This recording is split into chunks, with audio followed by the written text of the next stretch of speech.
ආයුබෝවන් ඔබ සියලුම දෙනාට අදත් අපි කැලණි දේශපාලනයේ කතාව සුලිය සමගින් කෙවිගේ සතියත් විශේෂයෙන්ම ශ්‍රී ලංකේය දේශපාලන ශ්‍රේෂ්ඨත්වය තුළ තවත් අලුත් මාතෘකා රැසක් නිර්මාණය කරන අතරතුරේම පැවති මාතෘකාවල තත්ත්වය තවදුරටත් බැලෑරුම් වෙමින් පවතින බවත් අප විශේෂයෙන්ම සිහිපත් කළ යුතුයි. ඒ වගේම අද දවසේ විශේෂයෙන්ම රඹුක්කන සිදුවීම තුළ මනුෂ්‍ය ඝාතනයක් සිදු කිරීම චේතාන්තව කර ඇති බව ප්‍රකාශයට පත් කරමින් ඒ සඳහා නියෝග දුන් සහ විරුද්ධ බව අත්අඩංගුවට ගන්නට අද දවසේදී නියෝගයක් නිකුත් වුණා. ඒ වගේම හෙට දවසේදී වෘත්තීය සමිති 1000කට වැඩි ප්‍රමාණයක සහභාගීත්වයේ සහිතව රටපුරා වෘත්තීය ක්‍රියාමාර්ගයක් නැත්නම් වැඩ වර්ජනයක් ක්‍රියාත්මක කිරීම සඳහා මේ වන විට සියල්ල සූදානමින් තිබෙනවා. ඒ අතරතුරේ ගෝල්ෆේස් පිටියේ පිරිසක් උද්ඝෝෂණය කරනවා වගේම අරලියගහ මන්දිරයේ ඉදිරියේ තවත් උද්ඝෝෂණයක් දැන් ආරම්භ වී තිබෙනවා දින දෙකක කාලයක පටන්.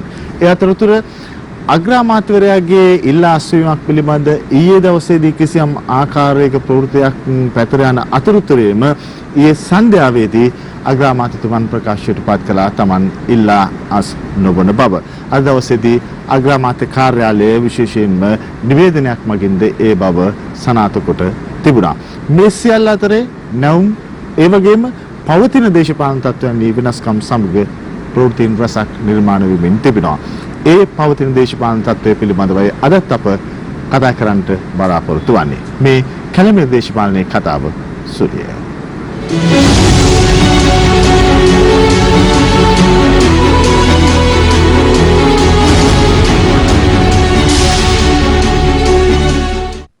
අද දවසේදී අප කැලණි දේශපාලනයේ කතාව තුළ කතා බහ කරන්නට බලාපොරොත්තු වන්නේ ශ්‍රී ලංකාවේ වඩාත් පළපුරුදු අත්දැකීම් සහිත පරිණත දේශපාලඥයෙකු සමග එතුමන් අද දවසේදී විශේෂයෙන් පාර්ලිමේන්තුව තුළ නියෝජනය කරන්නේ කුරුණෑගල දිස්ත්‍රික්කයේ නියෝජනය කරන ස්වාධීන මන්ත්‍රීවරයෙකු ලෙසින්. කුරුණෑගල දිස්ත්‍රික් පාර්ලිමේන්තු මන්ත්‍රී රාජ්‍ය මුදල් කාර්යක සභාවේ සභාපති අනුර ප්‍රදර්ශනී ආපමැතිතුමන්ටයි අපි ආරාධනා කළේ. අයිබෝන් කියලා අපි ඔබතුමන්ව පිළිගන්නවා. ශ්‍රී ලංකාවේ වගකීම් යුතු අමාත්‍යාංශ රැසක වගකීම් දරමින් ඒ සියල්ල ඉටු කරමින් දැඩි අත්දැකීම් ප්‍රමාණයක් සහිත මේ සියලුම කාරණාවන් පිළිබඳව වඩාත් වගකීමකින් කතා කළ හැකි දේශපාලඥයෙකු ලෙස එතුමන්ව අප හඳුනා ගන්නා නිසායි අද දවසේදී අපි එතුමන්ට ආරාධනා කළේ සුලිය කැලණි දේශපාලනයේ කතාව සමග සංවාදයට එකතු වන්නට. ඔබතුමන්ගෙන් මම මුලින්ම දැනගන්න කැමතියි විශේෂයෙන්ම අද දවස පිළිබඳව කතා කරද්දී අද දවසේ කාගෙත් වැඩි අවධානයක් යොමු වෙලා තිබුණා ශ්‍රී ලංකා පොදුජන පෙරමුණේ පාර්ලිමේන්තු මන්ත්‍රීවරුන්ගේ විශේෂ රැස්වීමක් අද දවසේදී පැවැත්වීමට නියමිතව තිබීමත් එක්ක දැන් ස්වාධීන වී සිටින නිසා ඔබතුමන්ලට ඒ සඳහා ආරාධනාවක් ලැබුණා. නෑ අපිට ඒ සඳහා ආරාධනාවක් ලැබුණේ නෑ. නමුත් පොදුජන පෙරමුණේ මන්ත්‍රීවරු විවිධ සාකච්ඡාවල නිහඬව ඉන්නවා කියලා අපි දන්නවා. ඉතින් ඒ අය අද තිබෙන දේශපාලන යථාර්ථයත් එක්ක ඔවුන් කළ යුත්තේ කුමක්ද, ඒ වගේම මොන විදිහට මේ අවස්ථාවේ ක්‍රියා කළ යුතුද පිළිබඳ විවිධ සාකච්ඡා සභා ගණනාවක් තිබෙන බව අපිට තේරිලා තියෙනවා. ඉතින් ඇත්තටම අද අපේ රටේ තිබෙන දේශපාලන අස්ථාවරභාවය, එහෙම නැත්නම් මේ සමාජයේ ඇති වෙලා තිබෙන ආර්ථික ගැටලුවත් එක්ක පැමිණෙනු සමාජ අස්ථාවරභාවය සහ ආර්ථික අස්ථාවරභාවය කැළඹීමක් නැත්නම් සුලියක් බවට පත් වෙමින් තියෙනවා.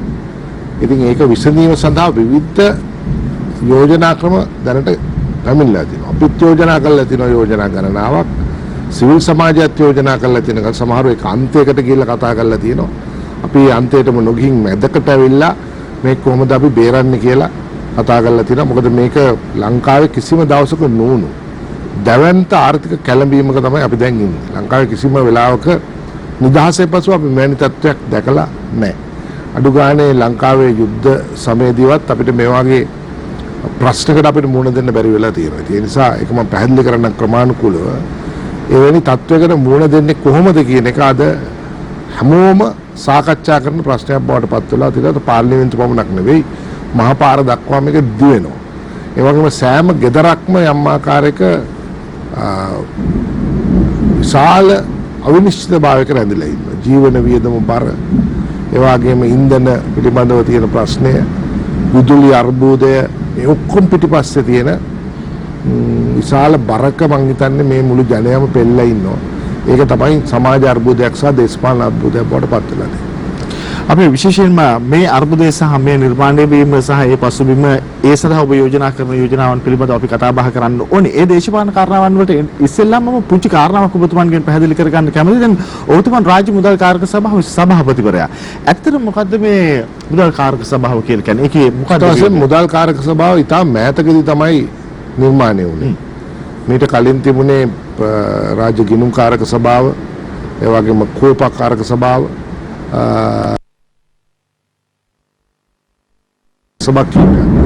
පසුකාලීන යෝජනා වුණා මුදල් කාරක සභාව පවත්වන්න කියලා.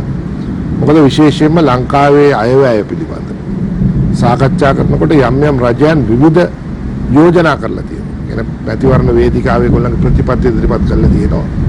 නමුත් ඒක හාත්පසින් වෙනස් විදිහේ අයවැය තමයි බොහෝ ඉදිරිපත් උනේ.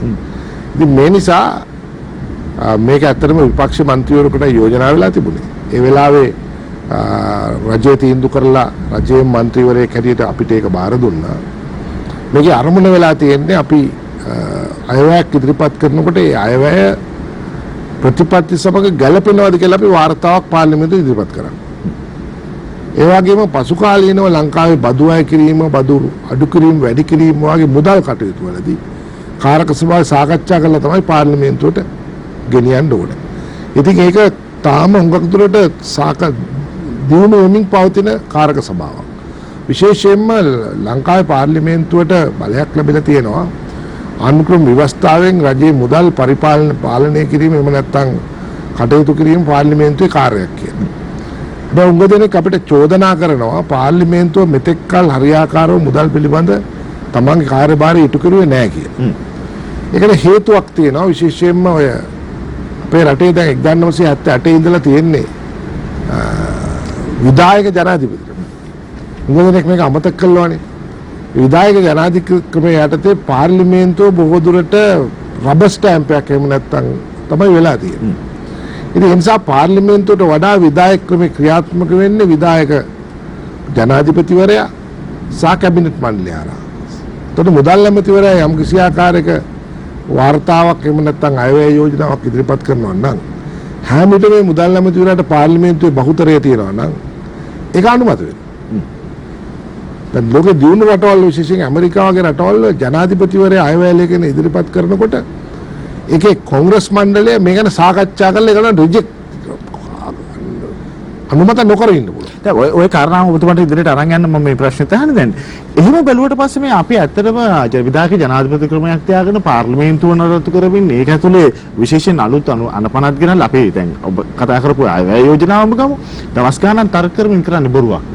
නෑ බොරුවක්ම නෙමෙයි. අයවැය යෝජනාවල තියෙන සාධනීය ගුණාංග ගැන තමයි. අයවැයක් කියන්නේ මොකද්ද? මේ පැත්තෙන් ආණ්ඩුව එකතු කරන ආදායම. මේ පැත්තෙන් ආණ්ඩුව කරන වියදම. මොකද තමයි අයවැය කියන්නේ. වෙන මොනවත් අලුත් දෙයක් නෙවෙයි. ඉතින් අයවැය ඇතුලේ තියෙනවා Taman දෙන සාහන මොනවද? අර සමෘද්ධි ව්‍යාපාරයට කොච්චර දෙන්නේ? එහෙම නැත්නම් මේ ව්‍යාපාර සංවර්ධන මොනවද දෙන්නේ? ඒ වාදී වශයෙන් දෙන්නේ. එතකොට අපි කොච්චරක් ණය ගන්නවා දේශීය වශයෙන් මෙච්චර ගන්නවා එහෙම නැත්නම් විදේශීය වශයෙන් අච්චර ගන්නවා කියලා ඒක තමයි අයවැය කියන්නේ. ලෝකේ පුරාම ඒක තියෙන්නේ එහෙමයි. නමුත් සමහර දියුණු රටවල් වල පාර්ලිමේන්තු ක්‍රමය හුඟක් දියුණු කරපු තැන්වල පාර්ලිමේන්තුවට බලතල දීලා තියෙනවා. මොකද ඇමරිකාවේ විධායක ජනාධිපති ක්‍රමය වෙන්ව තියෙනවා. ලංකාවේ තියෙන්නේ පාර්ලිමේන්තුවේ ඉන්න മന്ത്രിවරුන්ගෙන් සමන්විත කැබිනට් මණ්ඩලයක් කරහා යන්නේ.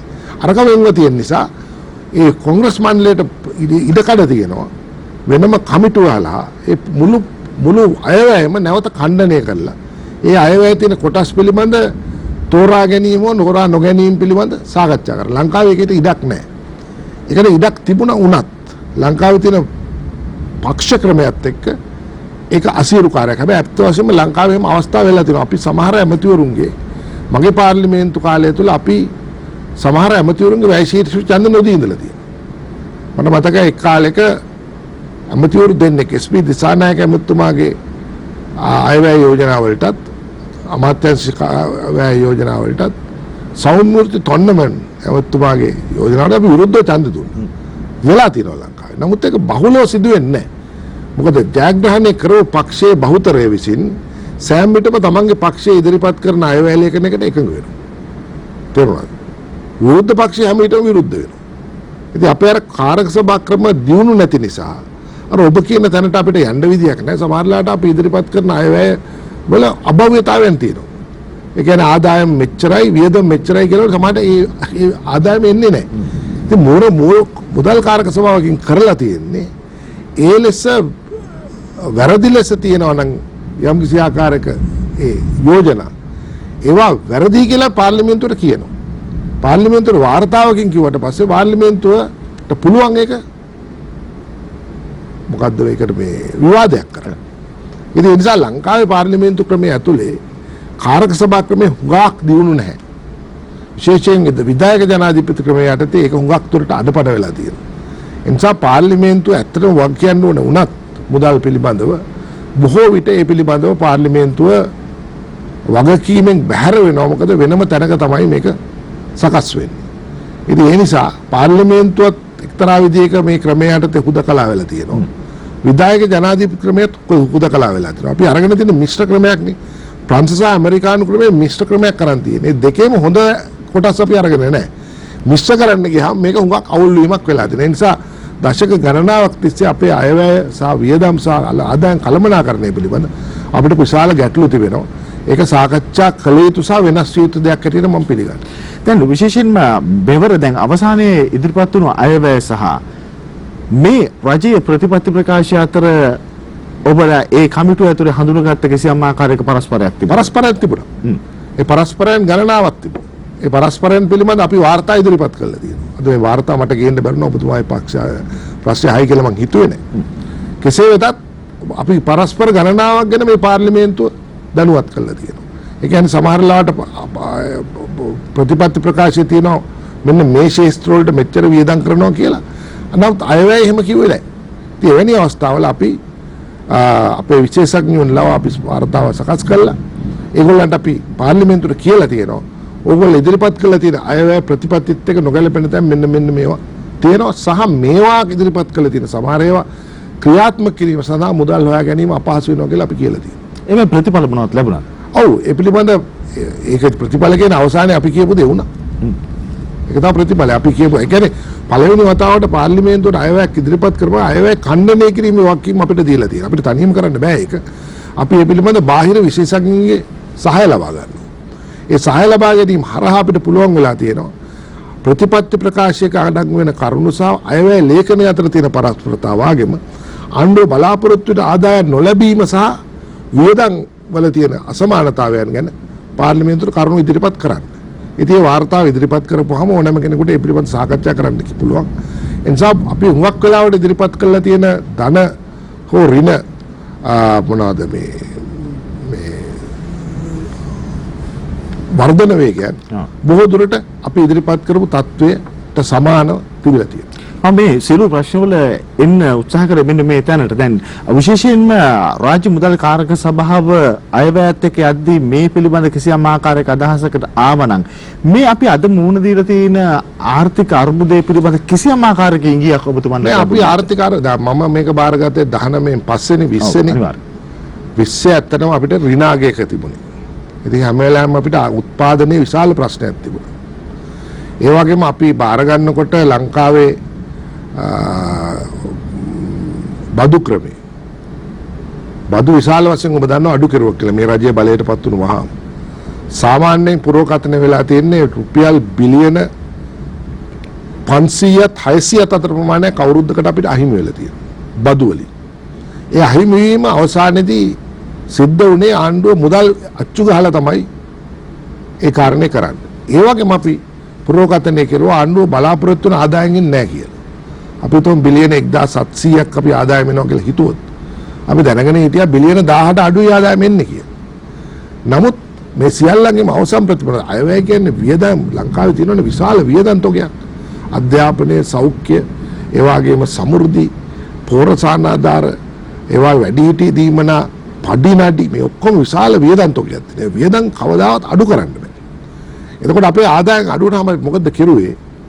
අපි මොඩර්න් මොනිටරි තියරියට ගිහලා සල්ලි අච්චු ගැහුවා. ට්‍රිලියන ගාණක් අච්චු ගහලා තමයි අපි මේ ගැප් එක පියව ගත්තේ. ගැප් එක පියවනකොට 2019 මුල් කාලේ ගත්තු අර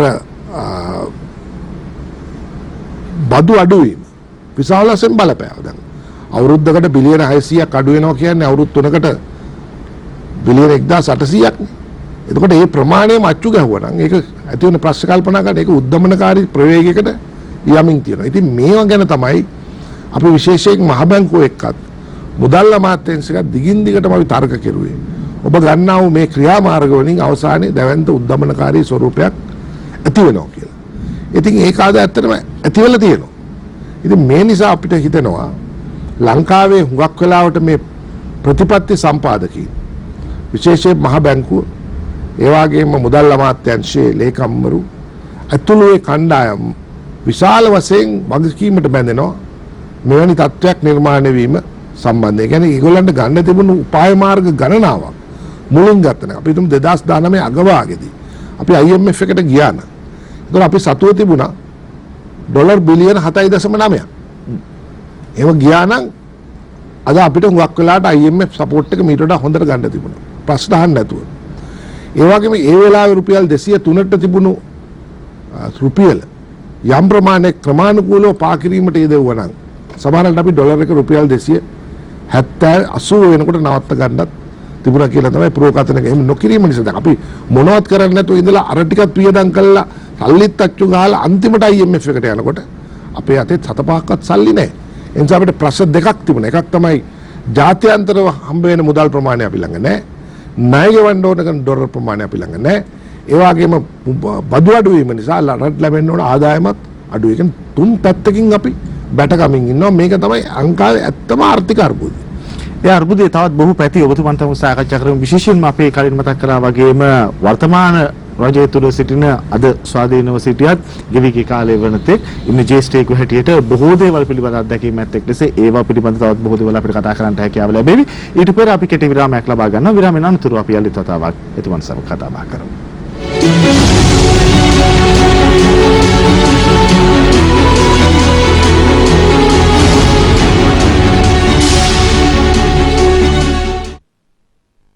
අවුරුද්දේ ගෙදර ඉඳන්ම ඩයලොග් වෙතින් අවුරුදු තෑගි දිනා ගන්න.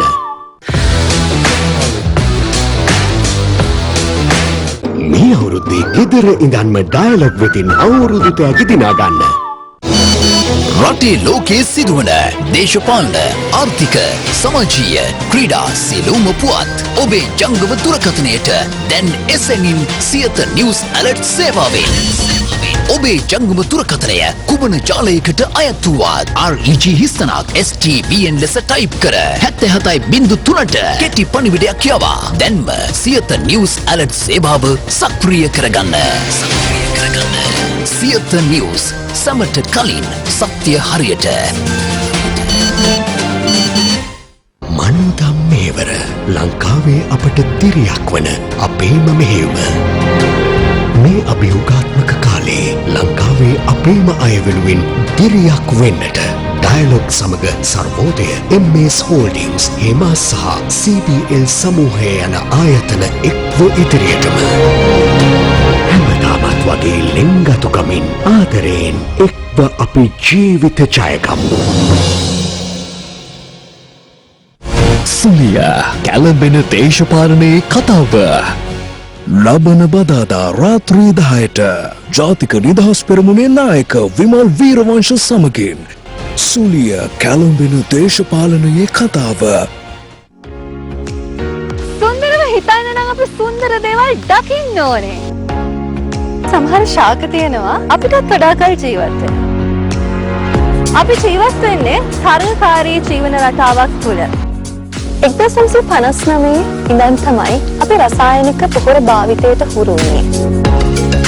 ඉතින් අන්න ඔබට පුළුවන් බඳුනක උනත් කුඹුක් කහක් වර්ධනය කරගන්න. මයි ගාඩන්.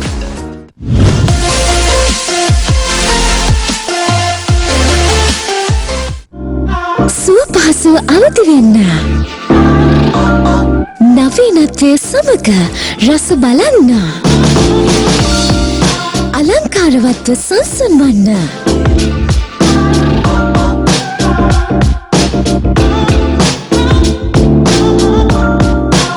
සුඛෝපභෝගීව නිදහස විඳින්න. Alta Cucina Italiana Santa Lucia සන්නාම රසක් ස්පේස් වෙතින්. Ruang Moching Sulia SLT Mobitel එකම එක සබැඳියාව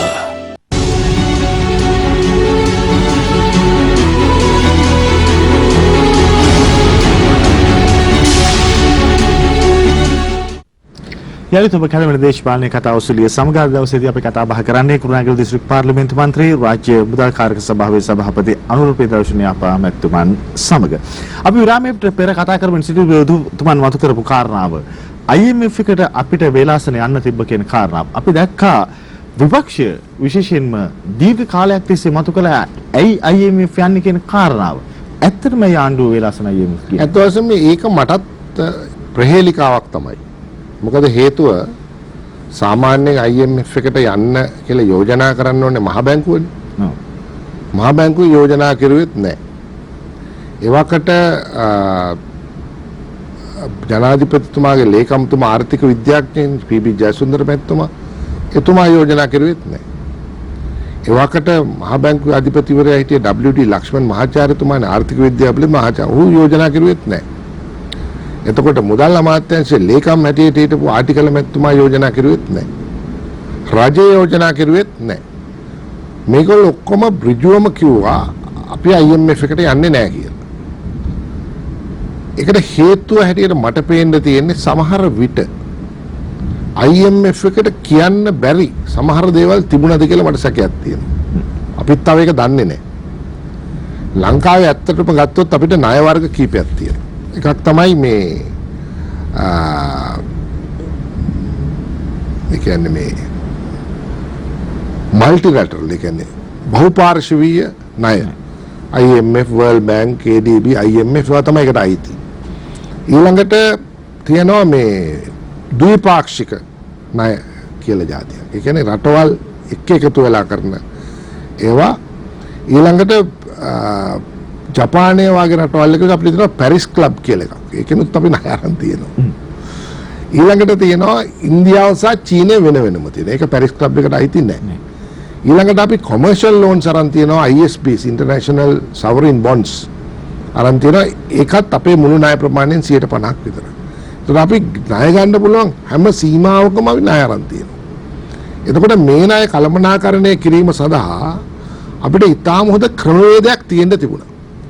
නමුත් අවාසනාවට වාගේ මේ නිලධාරීත් ඒ හිටපු මුදල් ඇමතිවරුත් කිසිම කෙනෙක් මේක සැබෑ ලෙස ප්‍රශ්නයක් හැටියට දැක්කේ නැහැ. මොකද මම හිතන්නේ එවැනි අයට පුරෝකථනයක් තියෙන්න ඕනේනේ. මොකද මේ පිළිබඳ සාකච්ඡා වෙමින් තිබුණා බොහෝ කාලෙක ඉඳලා. අපේ රටේ ණය ප්‍රමාණය අපේ රටට නොගැලපෙන ණය ප්‍රමාණයක් කියලා කවුරුත් කිව්වා. දැන් වෙන රටවල් වල නම් එක්කෝ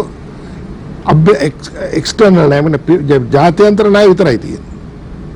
අපේ රටේ ජාත්‍යන්තර ණයක් තියෙනවා. අපේ ගෙවුම් ශේෂ හිඟයකුත් තියෙනවා. අපිට අභ්‍යන්තර ණය ප්‍රමාණිකුත් තියෙනවා. ඒ නිසා අපිට පැති දෙකකම තුනකම එක තැනේ හිර වෙලා තියෙනවා. ඉතින් ඒ නිසා මේක ගලවා ගැනීම හරිම අමාරුයි. ඉතින් මං හිතන්නේ මේ නිලධාරි මීට අවුරුද්දකට දෙකකට කලින් මේ පිළිබඳ සාකච්ඡා කරන්න තිබුණා.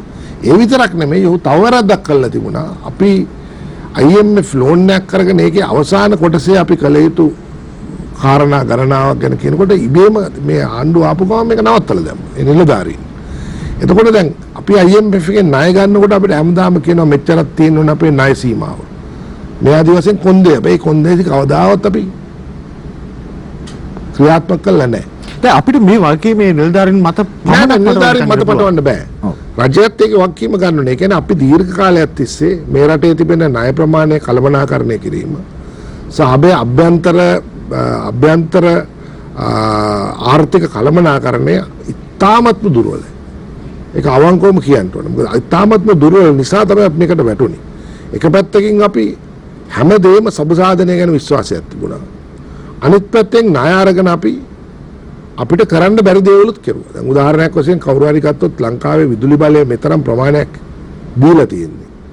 විවිධ කාලවල මේ ADB එක දීපු ණය වලින්. විශේෂයෙන්ම අපි ගත්තොත් විශාල හයිවේ අපි හදලා තියෙන්නේ ණය වලින්. ජල යෝජනා ක්‍රම කරලා තියෙන්නේ ණය වලින්. ඒ වගේම හයිවේ ඒ වගේම දැන් ඔය කුණලුන් කුලන වගේ හදලා තින්නේ ණය වලින්.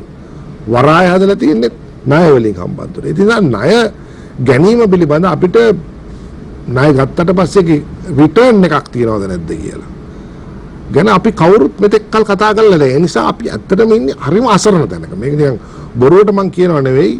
මහ ජනතාව පාරට බැස්සත් නැතත් තර්ක කරත් ප්‍රශ්න කරත් ආණ්ඩුව වෙනස් කළත් මේ ගැටුමට තියෙන ඒකට තියෙන එකම විසඳුම තමයි දීර්ඝ කාලීන වූ ණය කළමනාකරණයට අපේ තියෙන හැකියාව සහ අපේ අලාභ ලබන ආයතන ලාභ ලැබීම සඳහා වන ක්‍රියාමාර්ග සහ විශේෂයෙන් අපේ දුක්ගි දුප්පත් ජනයා මේ මහා අලකලංචියෙන් බේරගන්න පුළුවන් විදිහේ වැඩපිළිවෙලක් ක්‍රියාත්මක කරන්න අපිට තියෙන හැකියාව උඩ විතරයි සමාජය අපිට සංසුන් කරගන්න පුළුවන් වෙන්නේ. එහෙම නැතුව කවුරු හරි කල්පනා කරනවා නම් මේක අරගොල්ල වෙනුවට මේගොල්ල ඇවිල්ලා කියලා එහෙම ගන්න නැහැ. ඔක්කොටම තියෙන එක පාරයි. ඒ පාර තේරුම් අරගෙන ඒ පාර හරියට ක්‍රියාත්මක කරන්න අපිට IMF එක විතරක් නෙමෙයි චීනය ඉන්දියාව වගේ රටවල් ඔක්කොගෙම සම්බන්ධ සහයෝගය වගේම රට ඇතුළෙත් අපි මේ කටයුතු දැන් ඔබට පේනවා මේ දවස්වල ඩොලර් එක යනවා පුබගෙන උඩට. ඇත්තටම ඩොලර් එක 230ට තමයි අන්තිමට මුදල් මණ්ඩලය එකඟ වුණේ. අපිට කාරක සභාවේදී එළි වුණා. 230ට තමයි තියන්න කිව්වේ. 230ට තියපු එක එකපාරටම මහ බැංකුව අධිපතිවරයා හෝ කවුරු හරි පා කරා. පා කිරීම බේර ගන්න බැරුව තියෙන්නේ දැන්. IMF එක කියනවා සමහන් බන්ද ඒ ප්‍රශ්න මම ඉදිරියේදී ඔබතුමන්ගේ අනිවාර්ය නගන්න හිටපු ප්‍රශ්න ඔබතුමන් පාර්ලිමේන්තුවේ ප්‍රකාශයක් කරනවා මුදල් මණ්ඩලයේ කිසිව කර ප්‍රකාශයක් කරලා යම් කිසි පුද්ගලයෙක් තනි කැමැත්තට තනි තීරණය අනුව තමයි මේක කරලා තියෙන්නේ. අපිට මුදල් මණ්ඩලයෙන් අපි අහපුවාම අපිට කිව්වේ මුදල් මණ්ඩලය කියලා තියෙන්නේ ඒ අවස්ථාවේ. මම හිතන්නේ පෙබරවාරි මාසේ අගෝ කාලේ. මේගොල්ලෝ කියලා තියෙන්නේ මේක තියන්න කියලා 230. 215ට තියලා පස්සේ ඒගොල්ලෝ සාකච්ඡා කරලා 230 කරුවා. 230 කරපුවාම ඒක තමයි මුදල් මණ්ඩලයේ නියෝගය. නමුත් ඒක ක්‍රියාත්මක කරනකොට මේගොල්ලෝ වාණිජ බැංකු වලට ඉඩ දුන්නා Taman කැමති පරිදි හසුරවන්න කියලා. තමයි කවුරුත් එක්ක කිව්වේ නැහැ. ඒක කරේ මම මේ වකට හිටපු අධිපතිවරයා. ඒ වැරද්ද තමයි එක පාරටම අපේ ඩොලරයට සාපේක්ෂව රුපියල අවප්‍රමාණ වෙන්න ආරම්භ තියෙනවා. දැන් අපි දැක්කා බොහෝ විට මේ ඩොලරේ ප්‍රා කරන්න ගත්ත තීරණයත් එක්ක කතා කරපු තව එකක් තමයි අපි අර 230 අල්ලන් හිටපු එක වැරදි කියලා. ඔබතුමන් කියන්නේ නැහැ තවදුරටත් අල්ලන් හිටින්න තිබ්බ කියලා. මෙහෙමයි. ඒක අපි මම කියන්නේ අල්ලන් ඉන්න ඕන කියලා. ක්‍රමානුකූල පසුබැස්මකටයි අපි යන්න තිබුණේ. ඒක පාරටම අතාරින්න නැතුව ක්‍රමානුකූල පසුබැස්මකට ඔබ දන්නවා දැන් ඩොලර් එකක් මේක මෙහෙම තැනකුත් පත්තුකුත් දැන් ඩොලරයක් තියාගන්න නම් මහ බැංකුවට පුළුවන් වෙන ඩොලර් මුදා හරින්න. ඒක තමයි අපි හුඟක් අගයන් තියාගන්නේ. නමුත් මහ බැංකුවකට ඩොලර් නැති වුණාම ඇත්තටම මහ බැංකුවට මුදල් පාලනය කරන්න බෑ. ඒතකොට ඉබේම අපි කැමති වුණා නැතත් ඔහේ ඉබාගාත යන්න ගන්න. මොකද අපි ළඟ සල්ලි නැහැනේ මේක පාලනය කරන්න. ඒ කියන්නේ වෙළඳපොළ නිකුත් කරන්න ඩොලර් නැහැ. නැතුණාම ඩොලර් එක පිළිබඳ ඉල්ලුම වැඩි වෙනවා. ඉල්ලුම වැඩි වෙනකොට එයා සැපෙවුමත් එක්ක මිල ඉහළ යන දෙයක් වෙන්නේ සම්පූර්ණයෙන්ම රුපියල කඩාගෙන වෙනවා. රුපියල විශාල වශයෙන් අවප්‍රමාණ වෙලා තියෙනවා. ඉතින් අපි දැන් බාණ්ඩ මිල අඩු කරන්න නම්, ගෑස් මිල අඩු කරන්න නම්, අපේ ඉන්ධන මිල අඩු කරන්න නම් අපි කළ යුතු දේ තමයි අපි කොහෙන් හෝ ඩොලර් බිලියන 4-5ක් ගෙනල්ලා අපේ ස්ථාවරභාවය ඇති කරන්න ඕනේ తాවකාලික වශයෙන් හෝ මේක පල්ලෙහාට එන්න. එතකොට තමයි අර මිල එමින් පල්ලෙහාට එන්නේ. එහෙම නැති තාක්කල් මිල ඉහළ යම් කිසි කෙනෙකුට නවත්තන්න පුළුවන් කමක් නැහැ. ඒක තමයි උද්දමනකාරී ප්‍රවේගය කියන්නේ සහ අපිට අපේ ආනයන අපනයන වෙලදාම කරගන්න බැරි තත්ත්වයක් තියෙනවා. ඔය ප්‍රශ්නේ මුල් යුගයේ එනකොට ගෑස් හිඟේ ඇවිල්ලා මුල්ම දවස්වල තෙල් හිඟේ නිර්මාණය වෙමින් තියෙනකොට මේ මැදිරිය තුලම විශේෂයෙන්ම මහ බැංකුව අධිපතිවරයාත් ඇවිල්ලා අපිට එක තර්ක කර ප්‍රධාන කාරණාවක් තමයි නෑ ඒ ප්‍රශ්නේ ඉවරයි චීනෙන් අපිට ඩොලර් බිලියන් මෙච්චරක් හම්බුනායි කියන කතාව. ඒක ඇත්තටම හම්බුණාද නැත්නම් ඒක බොරු මාපෑමක්ද? චීනෙන් දුන්නේ යුවාන්. ඔව්. යුවාන් ප්‍රමාණය. ඒක සාමාන්‍යයෙන් ඩොලර් බිලියන 1.5ක් විතර. හරිද? ඒක ඩොලර් වලට හරවන්න බෑ. ඇත්තටම මේක අසත්‍ය ප්‍රකාශයක්. එසේ නොකළ යුතුව තිබුණා. මම කියන්නේ අපිට සැබෑ තත්ත්වය කියන්න තිබුණ අවස්ථාවලදී මේ නිලධාරීන් මාධ්‍ය ඉදිරියට ඇවිල්ලා බොරු කිව්වා. බොරු කීම ඉතාමත්ම භයානකයි. ඒක තමයි මේ වුනේ. ඔබ දන්නවා අපිට 2019 දී ඩොලර් බිලියන 7.9ක් අපිට තිබුණා. අපි මේකට ණය ගෙවන්න තිබුණා. ඒ ණය ගෙවනකොට අපිට යම් ප්‍රමාණයක් වෙළඳපොළෙන් ඩොලර් ගන්නක් තිබුණා. අරගෙන තිබුණා නම් අපිට ජාත්‍යන්තර ශ්‍රේණිගත කිරීම වලදී මේක පහළට යන්නේ නැහැ. ෆිච් මූඩි කියලා ශ්‍රේණිගත සමාගම් තියෙනවා. ඒ රටවල් ශ්‍රේණිගත කරනවා. බැංකු ශ්‍රේණිගත කරනවා, රටවල් ශ්‍රේණිගත කරනවා. ඒවා AA+, B+, CC කියවම් පහළට කියනවා. ඉතින් ඒවා දිහා බලලා තමයි යම්කිසි පුද්ගලයෙක් ඒකට ණය දෙන්න තීන්දුව කරන්නේ. ඇත්තටම උනේ අපි මේ 19 අග වෙනකොට අපි ණය ගෙවුවා මිසක් ඒකට ආපහු සැරයක් තව ඩොලර් ප්‍රමාණයක් අරගෙන මේක ස්ථාවර කරන්න උත්සාහ කරේ නැති නිසා අපි මේ ශ්‍රේණිගත සමාගම් වල පහළට යන්න ගත්තා. පහළට යනකොට අපිට කවුරුවත් ණය දුන්නේ නැහැ. දැන් අපි ඉන්නේ අන්තිම අඩියේ. දැන් අපි බුන්නත්භාවය ප්‍රකාශ කරලත් ඉවරයි. දැන් අපිට ණය දෙන්න බෑ. අඩු ගන්න IMF එකට දෙන්නත් බෑ. අපි කොච්චර IMF එක ගැන කතා කරුවත් අපි ණය කළමනාකරණය කරන සැලසුමක් ඉදිරිපත් කරනකම් ඔවුන්ට ඔවුන්ගේ චාටර් එක අනුව ණය දෙන්න බෑ. එතකොට මේ IMF එක අපිට උදව් කරන්න ඉදිරිපත් වුණා කියන කතාවත් බොරුවක්. IMF උදව් කරනවා. හැබැයි ඒගොල්ලෝ අපිට කියලා තියෙනවා අපිට රීස්ට්‍රක්චර් කරන්න කියලා අපේ ණය ප්‍රමාණය. ඒ ණය ප්‍රමාණය රීස්ට්‍රක්චර් කරන ක්‍රමවේදය අපි කියන්නේ. ඒකට ලංකාවට කරන්න බෑ ඒක. ඒකට විදේශ සමාගම් යොදා ගන්න ඕනේ. විදේශ නීතිඥයෝ යොදා ගන්න ඕනේ.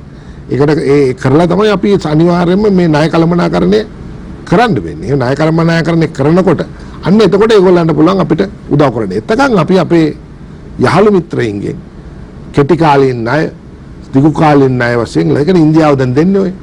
ඉන්ධන ගන්න සල්ලි දෙනවා. බේත් කෑම ගන්න සල්ලි දෙනවා. ඒ දෙන්නේ අර ළඟ හිතවත්කමට. ඉතින් ඒ වගේ තත්ත්වයක් ඇති කර ගැනීම අවශ්‍යයි. මොකද අපි අපේ ඕන කෙනෙක් එහෙමනේ ණය කළමනාකරණය කරන්න බැරි නම් කවුද ණය දෙන්නේ? IMF එක කියන්නේ මේ බැංකු මේවා කියන්නේ මේ ඉල්ලපුවමන්ට කියලා සල්ලි දෙන ආයතන නෙවෙයි. ඒවටත් ක්‍රමවේදයක් තියෙනවා. ඒ ක්‍රමවේදය සඳහා අපි අනුගත වෙන්න ඕනේ. කියන්නේ අපිට කොච්චර ණය තියෙනවද? අපි ණය කළමනාකරණය කරන්නේ කොහොමද? අපිට මෙච්චර ආදායමක් තියෙනවද කියන කාරණාව පිළිබඳ අපි සහ අනිකුත් කාරණා පිළිබඳ අපි ජාත්‍යන්තර සහාය ලබා ගන්න ඕනේ. නැත්නම් අපිට ඒක කියන්නේ IMF එකට ගියා කියලා දෙන්නේ මාස 9ක් විතර යනවා. ඒ අතරමැද කාලේට අපි මොකක් හරි කරගන්න ඕන කියලා ඒ අතරමැදදී කියවන්නේ ඒකයි. ඒ නිසා ඇත්තටම අපි ඉන්නේ නරකම තැනක. ඉතිහාසයේ නරකම තැන. අඩු ගානේ අපිට තෙල් ටික, පොර ටික, ආහාර ටික ගෙන්න ගන්න බැරි තැනක අපි අද ඉන්නේ.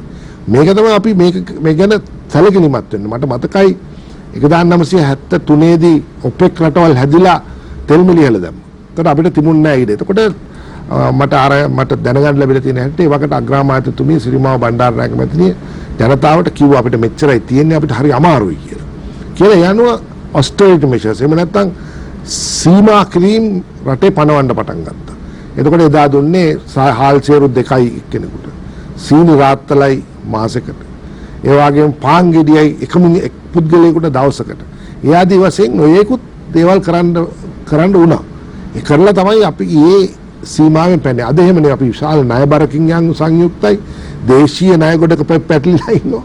ඒ වගේම අපිට බඩු ගේන්න පුළුවන් මුදල් හදලුත් අපිට නැහැ. ඉතින් මේ උඩ තමයි අපි කියන්නේ උදාහරණයක් වශයෙන් ගත්තොත් අපේ ආදායම ගත්තොත් අපේ රෙවෙනියු එක මුළු දල ජාතික නිෂ්පාදනයේ 9%යි. සාමාන්‍යයෙන් 25%ක් විතර වෙනවා. අඩු ගානේ 15වත් පයින් ඕනේ.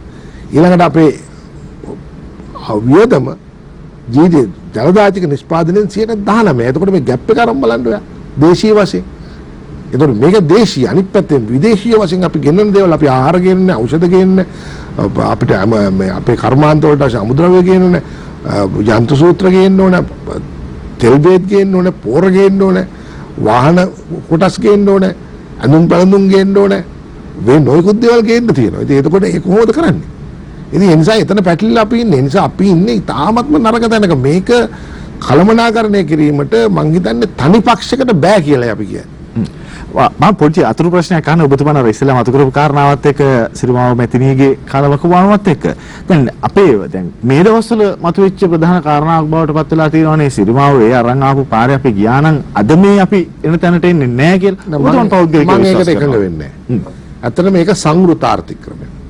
අතවශ්‍යම සංවෘත ආර්ථික ක්‍රමික විශේෂ ලක්ෂණය තමයි හැමදේම රට ඇතුළේ නිෂ්පාදනය වෙනවා. එතකොට choice එකක් නැහැ. සිරිමාව මැතිණිය 1973 එක පටන් ගත්තට 75 වෙනකොට ලෝකේ පුරාම වෙළඳ ආර්ථිකය පැතිරෙමින් තිබුණා. අපි තමයි ආසියාවේ 1977 දී පළවෙනි වතාවට නිදහස් වෙළඳපොළ ක්‍රමයක් නිර්මාණය කළේ. ඒක ප්‍රාග්ධනයත් ආවා, අපේ පරිභෝජනයත් වැඩි වුණා, බඩු භාණ්ඩත් ආවා. මොකද ලෝකයේ හුදකලාවේ ඉන්න බෑනේ. ඒ නිසා අද ලෝකයේ හුදකලාවේ ඉන්න රටවල් කීපයයි තියෙන්නේ. දැන් උතුරු කොරියාවයි කියුබාව වගේ රටක් පමණයි. අනෙක් සේරම නිදහස් ආර්ථික ක්‍රමයට කියලා. හැබැයි නිදහස් ආර්ථික ක්‍රමයේ ඇතුලේ අපිට කළ යුතු කළමනාකරන වැඩපිළිවෙල ගොඩක් අපි අතහැරලා දැම්මා. බදු අය කිරීම අපි ක්‍රමානුකූලව අඩු කෙරුවා. වියහියදම් වැඩි කරගත්තා. සහන දීම් වැඩි කෙරුවා.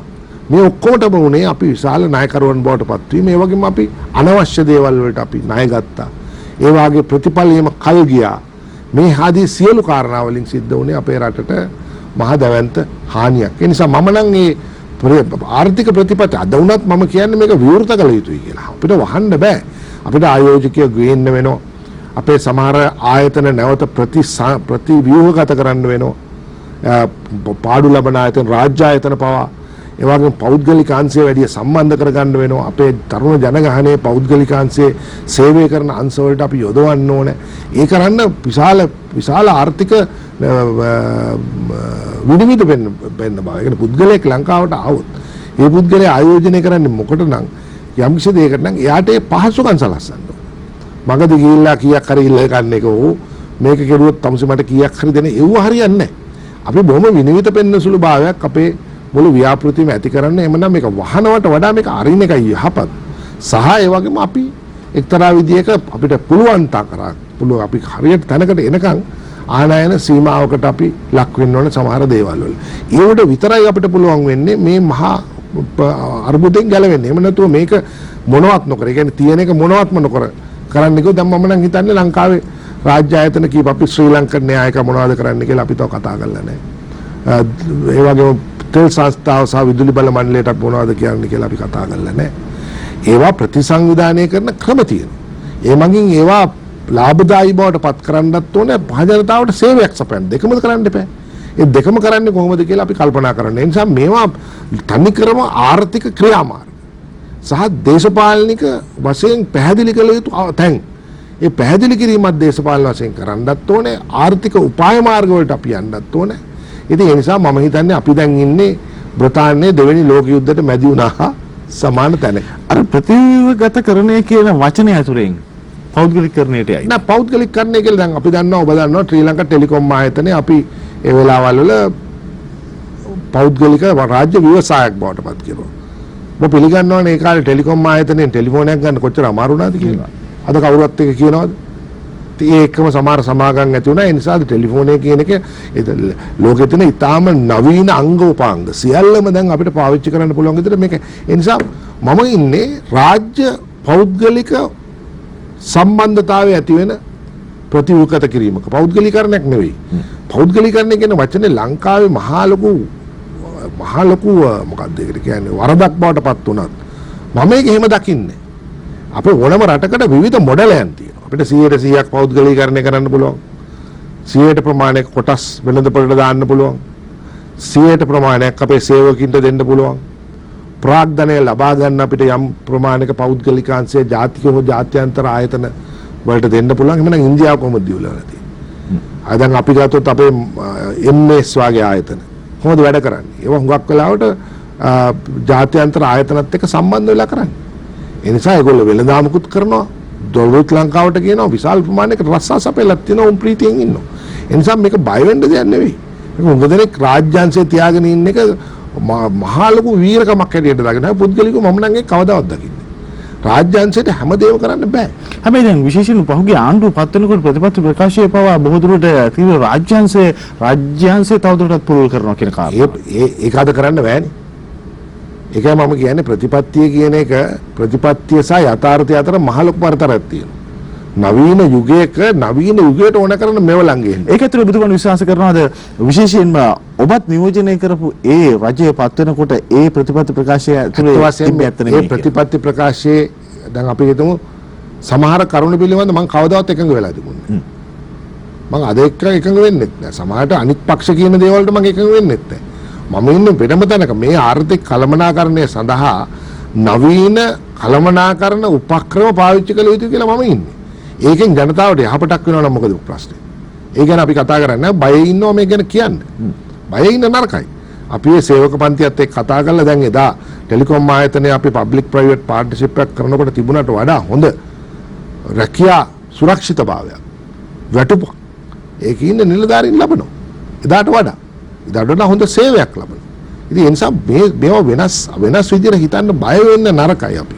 මේවා ගැන අපිට තියෙන ආචින්න කල්පික මත, සමහර දේශපාලන මත, සමහර රටවල් පිළිබඳ තියෙන සමහර අවිනිශ්චිත මත ඉවත් කරලා අපි ඇත්ත වශයෙන්ම ඉතාමත්ම හොඳ ක්‍රමවේදයන්ට අපි යන්න ඕනේ. එහෙම නැතුව මේ ආර්ථිකය ගොඩ ගන්න බෑ. එහෙම නම් ඉතින් අපි ආපහු පොල්ලතු පැලක් හදාගෙන කුස්සියේ එළිය ලිපේ උයලා කාලා බීලා ඉන්න පුළුවන්.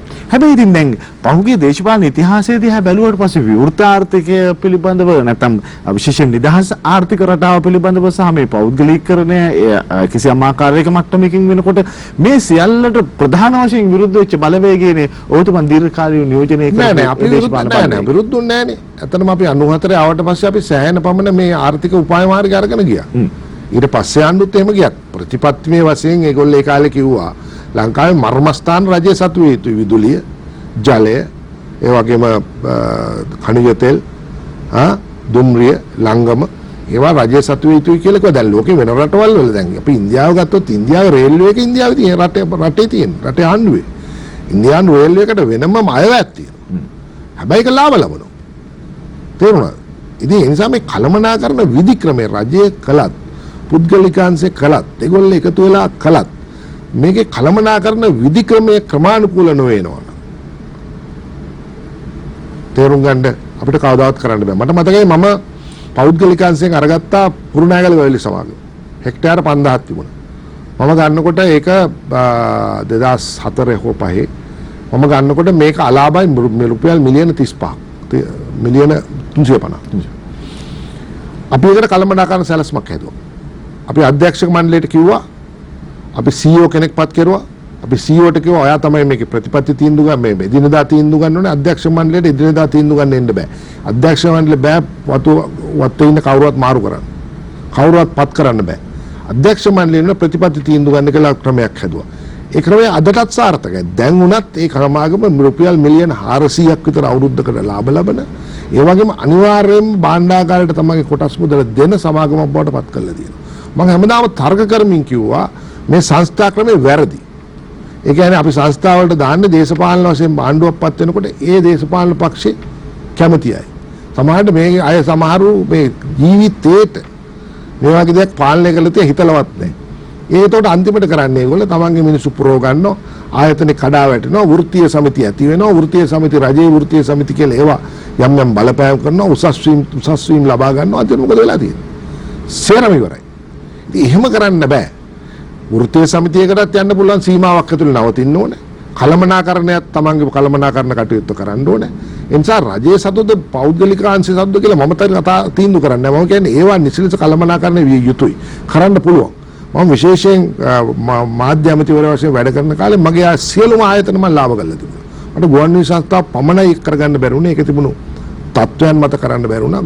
රූපවාහිනී, ITN, ලේක් හවුස් සියල්ලම ලාභයි. අද ඒවා ඔක්කොම අලාභයි. අද තමන්ගේ පඩියවත් ගෙවා ගන්න බෑ. ඉතින් කොහොමද දශකයක් ඇතුළත මේවා මෙහෙම වෙන්නේ? කළමනාකරන ප්‍රශ්නයක් නිසා මිස. එතකොට මොකද්ද මිනිස්සු කියන්නේ? මේක පුද්ගලිකයන් තිබුණා නම් කරන්න තිබුණා. නමුත් මේක ඇතුලේ කළමනාකරන ක්‍රමවල අඩුපාඩුව නිසා රජයකට කරන්න බැරි නිසා යම් ආකාරයක කළමනාකරන උපාය මාර්ගයක් අවශ්‍යයි මේවා ගෙනියන්න. එහෙම නැත්නම් මේවා හැම එකම අලාභ වෙනකොට මහා භාණ්ඩාගාරේ සල්ලි දෙන්න ඕනේ. කාගේ සල්ලිද මහා භාණ්ඩාගාරේ දෙන්නේ? ඔබගේ මගේ සල්ලි. අපේ බදු මුදල් තමයි අපි යා ලංකාවයකට දෙන්නේ. රූපවාහිනියට දෙන්නේ, ගුවන්විදුලි සංස්ථාවට දෙන්නේ, ඔක්කොටම දෙන්නේ. ඔබගේ ආයතනට ආණ්ඩු සතපක්වත් දෙන්නේ නැහැ නේ. දෙනවද? නැහැ. දෙන්නේ නැහැ. ඒතකොට ඒ නිසා මේ බදු මුදල් අපතේරීම පිළිබඳ වගකීමේදී මම නම් කියන්නේ මහජනයාට අයිතියක් තියෙන ප්‍රශ්න කරන්න. තමන්ගේ බදු මුදල් නිසලස කළමනාකරණය කරලා තියනවද ආණ්ඩුවක් කියලා. ඒ පිළිබඳ නීති සකස් වෙන්න ඕනේ. ඒ කියන්නේ ජනතාවට අහන්න පුළුවන් වෙන්න ඕනේ. මහජන ආණ්ඩුවෙන් අපේ බදු මුදල් ඔබ නිසලස කළමනා කරලා තියනවද? එහෙම නැත්නම් ඩොලර් කොළ පුච්චනවා වගේ ඕගොල්ලෝ අපේ සල්ලි නාස්ති කරලා තියෙනවා කියලා. මේක තමයි ඉදිරියේදී අපිට අහන්න වෙන දේ. ඒක තමයි බිමේ අහන්නේ අද අපි. වෝල්ෆේස් අරගලේ කියන්නේ හරි පෙළපාලියන්නේ කියන්නේ හරි දැනුවත් හෝ නොදැනුවත්වම වුන් දකිනවා අද මේ රටේ ආර්ථිකය Tamanට දරන්න බෑ කියලා. ඒ තරුණ පිරිස දකිනවා Tamanට මේ රටේ අනාගතයක් නැහැ කියලා. ගෘහණිය දකින්නවා තමුන්ට කුස්සිය පාලනය කරන්න බෑ කියලා. රැකියා කරන පුද්ගලයා බලනවා තමන්ගේ පඩිය ප්‍රයෝජනවත් නෑ මදි කියලා. මේ විලාපය තමයි අපි වෙනසක් අඬගාලා කියන්නේ. වෙනස හරියට හරි. ඒ වෙනස දෙන්න ඕනේ. ඒ වෙනස කරන්න වෙලාවත් අද. ඒ නිසා සම්ප්‍රදායික මත ඔක්කොම පැත්තක දාලා බමුණු කුල අයින් කළා දාලා යථාර්ථවාදී අදහසකට මේ රට ගේන්න නියම වෙලාව ඇවිල්ලා තියෙනවා. ඒකට මේ 225ම ගෙදර යා යුතු නම් ඒකත් හොඳයි. එතකොට ඒකට පත් වෙන උදිවට මේක කරන්න පුළුවන් නම් ඒක ඉතා හොඳයි. ඒ නිසා මේ පිළිබඳව තියෙන්නේ අපි කරනවද තව කවුරුවත් කරනවද කියන එක නෙමෙයි. නිසි කළමනාකරන ක්‍රමවේදය මොකද මේ එක් එක්කට තියෙන උත්තර මොනවද? ඒ උත්තර වලට යන්නේ කොහොමද කියන එක කල්පනා කරලා අපි මේ පිළිබඳ ක්‍රියා කරන්න ඕනේ කියන එක මගේ පුද්ගලික හැඟීම. ඒ නිසා මම නම් මේ ගෝල්ෆේ සරගලේ ඉන්න ඒ තරුණයින්ට මම ආචාර කරනවා. අන්තිම අමාරු වෙලාවක තමයි ඔබ බැස්සේ කියන්නේ විදුලියයි ඉන්ටර්නෙට් නැති වුණාම තමයි හුඟක් හිතුනේ. නමුත් ඒ හිතවිල්ල සාධාරණයි. ඒක පෝර නැති වුණාම ඒ මිනිස්සු පෝරිල්ල කෑ ගැහුවෙත් ඒකමයි. ඒ නිසා ආර්ථිකයේ විවිධ අවස්ථාවල ඇති වෙන විවිධ ප්‍රශ්නවලදී ජනතාවගේ මතවාදයන් රජයක් සැලකිල්ලට ගන්න ඕනේ. සැලකිල්ලට නොගැනීම තමයි අද මේ රජයට එල්ල වෙලා තියෙන ප්‍රධානම විවේචනය. ඒක සැලකිල්ලට අරගත්තා නම් ඒවා ගැන සැලකිලිමත් වුණා නම් ඒ කියන්නේ ප්‍රතිපත්තිමය වශයෙන් වෙනස්මක් කියන ආණ්ඩුව හිතා ගත්තා නම් මේ ප්‍රශ්නාවත් ආණ්ඩුවට කිසිම හෙළවීමක් නැතුව ජනයා සහාය දෙනවා. පැහැදිලි ඒ කාරණා පිළිබඳ අපිට තවදුරටත් පැහැදිලි කරගන්නට අවශ්‍යතාවයක් තියෙනවා. ඒ අවශ්‍යතාවයට අපි යන්නේ මේ විරාමයෙන් පස්සේ. අපි කෙටි විරාමයකින් පස්සේ යලිත් මුණ ගැහෙමු.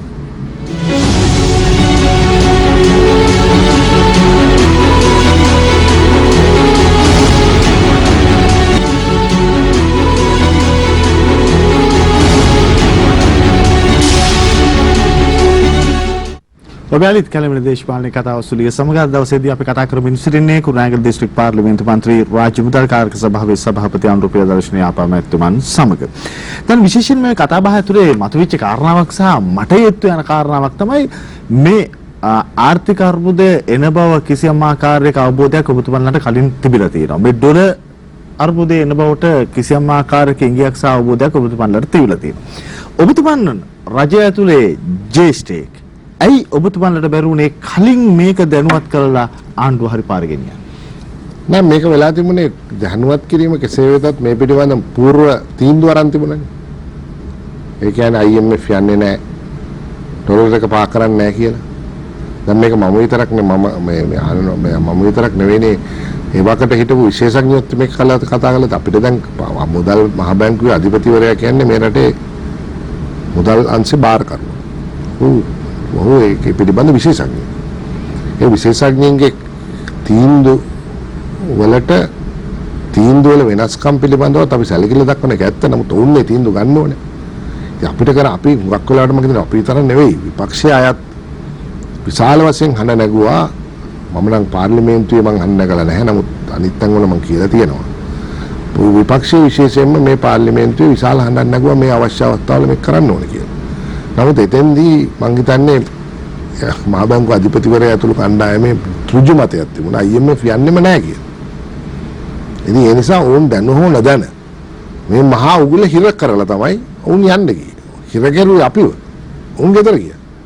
ඉතින් මම කියන්නේ මේ පිළිබඳව අපේ කතිකාවතක් ඇති වෙන්න ඕනේ මේ නිලධාරීන් විවෘත අවස්ථාවල රජවලට දෙන මම නම් වැඩක ලනු කියලා. ලනු කාපු අයයි දීපු අය පිළිබඳව සොයා බලන්න. දැන් මේ ලනු දෙන අය පිළිබඳව කාපු අයව දැනුවත් කිරීමේ වගකීමක් ඔබතුමන්ලට තියෙනවා. ඒ පිළිබඳව තමයි අපි මුදල් කාරක සභාවේදී මේ ගැන සාකච්ඡා කරලා අපි මේ පිළිබඳ තොරතුරු අරගෙන ඉවරලා අපි ආණ්ඩුවට දැනුම් දුන්නා. හැබැයි එතකොට හුඟක් කල් පහුවෙලා. ඉතින් මතක තියාගන්න ආර්ථික කළමනාකරණය පිළිබඳ රජයක වගකීම අපිට වගකීමක් තියෙනවා. නමුත් අපි ඒකේ අපිට ඍජුව වගකීමක් නැහැනේ. වගකීම තියන අය නොගත්ත තීන්දුවක ප්‍රතිඵලයක් තමයි එන්නේ. හැබැයි අත් වශයෙන් මේක මේ ළඟ එක පාරටම ඇති වුණු එකකුත් නෙවෙයි. සුනාමිය නිසා වැඩි වුණු එකක් මිසක් සුනාමිය නිසා ඇති වුණු එකකුත් නෙවෙයි. මේක ඇත්තටම කාලයක් තිස්සේ පැන නැගිච්ච එකක්. ඇත්තටම අපි කාලයක් තිස්සේ අපිට බැරි වුණා ලංකාවේ ආර්ථික කළමනාකරණය හරියට කරන්න. ඒ කියන්නේ දේශපාලන සටන් පාට උඩ අපි තීන්දුව අරගන්න ගිහිල්ලා ඒ සටන් පාටත් එක්ක අපි අපේ ආර්ථික කළමනාකරණය ගැට ගහපු නිසා විශේෂයෙන් මැතිවරණවලදී ජයග්‍රහණය කරන්න ඕන කරනවට ගැට ගහපු නිසා ඇති වුණු තත්ත්වයක් කියලා මම කියන්නේ. දැන් උදාහරණයක් වශයෙන් සමහර දේවල් බොහෝ විට තනි දේශපාලන තීන්දුව ආවල් දේ ලබා දෙනවා. දැන් මට මතකයි මේ පිළිබඳ පොතක් ලියලා තියෙනවා MDD පීරිස් මැතිතුමා. ওই වකට පාර්ලිමේන්තුවේ අධ්‍යාපන අමාත්‍යාංශයේ ලේකම්වරයා එකවරම ඒ වකට හිටපු ජනාධිපතිවරයා කිව්වලු මම මේ හැම ළමයෙකුටම යුනිෆෝම් එකක් දෙනවා. උඩ සිද්ධ වුණාලු යුනිෆෝම් එකට යන ගාන රෙදි ප්‍රමාණය ඒ වෙලාවේ හොයලා කියන්නේ. ජනාධිපතිවරයා දෙකක් දෙන්න ලෑස්ති වෙනකොට තමයි ඔහු මේක පෙන්නලා එකක් කරලා තියෙන්නේ. ඒතකොට දැන් මේකට මුදල් එන්නේ කොහොමද? දීර්ඝ කාලිනව පවත්වාගෙන යන්නේ කොහොමද කියලා අවබෝධයක් නැහැ. අපේ දේශපාලන ක්‍රමය හැදිලා තියෙන්නේමනේ. හැදිලා තියෙන්නේ ඒ මොහොතේ නායකයා විසින් ගන්න තීන්දුවට. ඔහුට පුළුවන් ඔහුට ඇත්තටම හැකියාවක් නැහැ ආර්ථික වශයෙන් මේ කළමනාකරණ එක. මම කියන්නේ මේ නිකන් දෙන එක නරකයි කියලා නෙවෙයි. සමහර තීන්දුව ගාරන් තියෙන්නේ මහා හදිසිය. අඩු ගන්න හොයලා බලලවත් නැහැ මේක කරන්න පුළුවන්ද කියලා. ඉතින් එවැනි තීන්දුව ගැනීම නිසා දීර්ඝ කාලයක් අපේ ආර්ථිකයට බරපතල ප්‍රෙෂර් එකක් ඇති වෙලා තියෙනවා. ඒ වගේම අපි දිගින් දිගටම බදු අඩු කරගෙන තියෙනවා. බදු වැඩි කරගෙන නැහැ නේ. ඉතින් මේ කාලේ පවා ඔබ දන්නවා එක පාරටම ලක්ෂ 6 සීමාවේ තිබුණු බදු ක්‍රමයේ ලක්ෂ 30ක් දක්වා වැඩි කෙරුවා. එතකොට සාමාන්‍යයෙන් ලක්ෂ 6 සීමාවේ ගෙවන්න ඉන්න ගෙවන්න හිට බොහෝ දෙනෙක් ඊට උඩාය. බදු ගෙවීමෙන් අයින් වුණා. රජයට ඉතින් ඒ නිසා එක පාරට 25ක විතර ඉඳලා 24ක විතර ඉඳලා එක පාරට 9ට විතර පහළ බැස්සා. ඉතින් ඒ නිසා මේ ඔක්කොම ආබිටරි එහෙම නැත්නම් තනි තීන්දුව. ඒ තීන්දුව ගැනීම පිළිබඳ ක්‍රමවේදයක් ලංකාවේ නැහැ. මේවා කරන එක හරිද වැරදිද කියලා. ඒ පිළිබඳ ක්‍රමවේදයක් නැතිවීම ලොකු ප්‍රශ්නයක්. ඒක තමයි අපි දැන් අලුතෙන් ඇති කරන්න ඕනේ. දැන් උදාහරණයක් වශයෙන් අපි ගත්තොත් නෝර්වේ රටේ ඒගොල්ලන් උතුරු මුහුදේ තෙල් තියෙනවා. හැබැයි උතුරු මුහුදේ තෙල් වලින් ගන්න සල්ලි වලින් 3%යි ආණ්ඩුවකට ඒ අවුරුද්ද වියදම් කරන්න පුළුවන්. අනික සේරම ඒගොල්ලෝ වෙනම අරමුදලකට දාන්න ඕනේ. ඒ නෝර්වේ රටේ අනාගතය වෙන්නේ. එහෙම වෙලක් තිබුණ ඉස්සර සුදු ජාතිකයෝ ලංකාවේ කෝච්චි පාරවල් හදනකොට ඒගොල්ලෝ කෝච්චි පාරෙන් ලැබෙන ආදායම නිදන් අරමුදලකට දාලා තිබුණා. ඒ නිසා කවදාවත් ඒවා පාඩුනේ නැහැ. ඒ නිසා අපේ ලංකාවේ පහු කාලෙක සේරම අතාරලා දැම්මා. ඊටාම හොඳ ක්‍රම අතාරලා අපි ඊටාම කෙටි ක්‍රම අරගෙන දේශපාලනයේ ජනතාව සන්තෝෂ කරන තැනට පමණක් ගියා. යථාර්ථය කියන්නේ නැතුව. මේක තමයි අපිට වෙච්ච ආරවුල. මේ ආරවුල අන්තිමට විශාල ණයබරක් බවට පත් වෙලා මුළු ජාතියටම වන්දි ගෙවන්න සිද්ධ වෙලා තිනවා. අද නිසා මේක එක කාලයක පටන් ගත්ත යන්නේ මම මේ ආණ්ඩුවට පමණක් දොස් කියන්න කැමති නැහැ. සියලුම රජයන් මේ කාර්යය දිගටම කෙරුවා. දැන් බදු ප්‍රශ්න පිළිබඳව කතා බහ කරද්දී මෑත කාලේ මතුවෙච්ච ප්‍රධානම ප්‍රශ්නයක් බවට පත් වුණා මේ සීනු බදු පිළිබඳව ආපු කාරණාව. දැන් ඒකත් එක්ක රජයට වෙච්ච පාඩුව පිළිබඳ විගණන වාර්තාවක් දැන් එළියට අවිල්ලා තියෙනවා. ඒක අය කරගන්න කියලා ඒකෙන් නියම කරලා තියෙනවා. දැන් විශේෂයෙන්ම මේ වගේ තැන්වලදී රාජ්‍ය මුදල් කාරක සභාව අපි තමයි ඒක සොයාගත්තේ. හේතුව අපි කිව්වා සීනි බදු අඩු කරනකොට අපි කිව්වා මේ බදු අඩුවීමේ වාසිය පාරිභෝගිකයට ගියාද කියලා බලන්න කියලා. ඒ අනුව මහා භාණ්ඩාගාරය අපිට වාර්තාවක් දුන්නා. ඒ වාර්තාවෙන් තමයි මේක පාරිභෝගිකයට ගියේ නැතිය මේ ලංකාවේ සීනි ගෙන්වීම පිළිබඳ කතපි අධිකාරියක් තියෙනවා. ඒ ඉන්න අය අතර මේක බෙදුනායි කියලා ඉස්සල්ලාම් කිව්වේ. ඊට පස්සේ තමයි මේ පිළිබඳ අපි මුදල් කාරක සභාව එක යොමු කෙරුවේ රාජ්‍ය ගිණුම් කාරක සභාවට. ගිණුම් කාරක සභාව තමයි විගණකාධිපති දැම්මේ. අතවසේ මේකේ තියෙන කාරණේ මේක අර වංචාවකර ස්වරූපෙටම මම කියන්න කැමති නෑ. ආණ්ඩුවක් තීරබදු අඩු කරනවා, වැඩි කරනවා. මේ අවස්ථාවේදී කිසිම හේතුවක් නැතුව අඩු කෙරුවා. අඩු කරනකොට කර්ම ආයතන කීපයක් තමන්ගේ ගුදම් වල තිබුණු තීරබදු නොගෙවපු තොග විශාල ප්‍රමාණයක් මුදා හැරියා වෙළඳපොළට. එතකොට ඒ මුදා හරිනකොට තීරබදු තිබුණා නම් ආණ්ඩුවට මෙච්චර ආය වෙන්න තිබුණා. ඒ අය නොවීමේ ප්‍රමාණයෙන් ඒ අය මෙච්චර මොනවාද දිනු වෙලා තියෙනව නැත්තම් අයුතු ලාභයක් කරන් තියෙනවා. ඒ ලාභය ආපහු ආණ්ඩුවට ගෙවන්න ඕන කියලා තමයි විගණකාධිපති කියලා තියෙන්නේ. දැන් ඒකේ නැගිච්ච චෝදනාව තමයි සැලසුම් සහගතව දේශපාලන බලාධිකාරියේ මේ මිත්‍ර සංග්‍රහයක් තමයි මෙතන කරුණේ කියලා තමයි ඒක විශ්වාස කරන්නේ. දැන් ඒක තමයි මිත්‍ර සංග්‍රහයක් හෝ මම දැන් ඒක මම දන්නේ නැහැ නේ. මිත්‍ර සංග්‍රහයක් නැද්ද කියලා මට කියන්න බෑ මෙතන ඉඳලා. එච්චර දැන් බොහෝ අය කියයි නමුත් මම එහෙම කියන්නේ නැහැ. මම කියන්නේ යම් කිසි ආකාරයක කියන්නේ ලංකාවට සීනි ගෙන්නන සමාගම් අතුරින් කීපයකට විශාල ලාභයක් ලැබුණා. ඒ ලාභය මහජනයාට ගියේ නැහැ. සීනි අඩු වුණේ නැහැ. ඒක අපිට ප්‍රශ්නේ. ඉතින් හැමදාම වෙලා තියෙන්නේ ඒකයි. කාලවල බදු අඩු කරපුවාම ඒ අය ලාභ ගන්නවා. ඒක ආපෞසරයක් මහජනයාට යන්නේ නැහැ. ඒක එක්තරා විදිහක එකමුතුභාවයෙන් කරන දෙයක් වෙන්න පුළුවන්. ඉතින් ඒ පිළිබඳව අපි තමයි මේ පිළිබඳව ජනතාවට අපි මේ කාරක සභාවේ සාකච්ඡා වුණේ. දැන් ඊයේ පෙරේද අපි තව එකක් කිව්වා. ඒ කියන්නේ ලංකාවට හාල් ගෙන්නවා. ගෙන්න අවස්ථාවේ මම දැක්ක මියන්මාරේ පත්තරයක කියලා තියෙනවා. අපි 350ටයි වික්කේ ලංකාව මේක 450ට අරගෙන තියෙනවා. ඒක අපිට ලොකු දෙයක් කියලා කිව්වා. ඉතින් මම කිව්වා ගිය සැරේ බලන්න කියලා ඇත්ත කතාවක්ද මේක කියලා. 450ට හාල් ගෙනාවද එහෙම නැත්නම් මෙට්‍රික් ටන් එක ඩොලර් කියනකොට යම් ආකාරයක වෙළඳපොලේ මිලට වඩා ඉහළ මිලක් දැම්මද කියලා. ඉතින් මේ පිළිබඳව සාකච්ඡා කරන්න තමයි මේක තියෙන. අපිට ලොකු වගකීමක් තියෙනවා. ඒ වගකීම අපි ක්‍රියාත්මක කරනවා.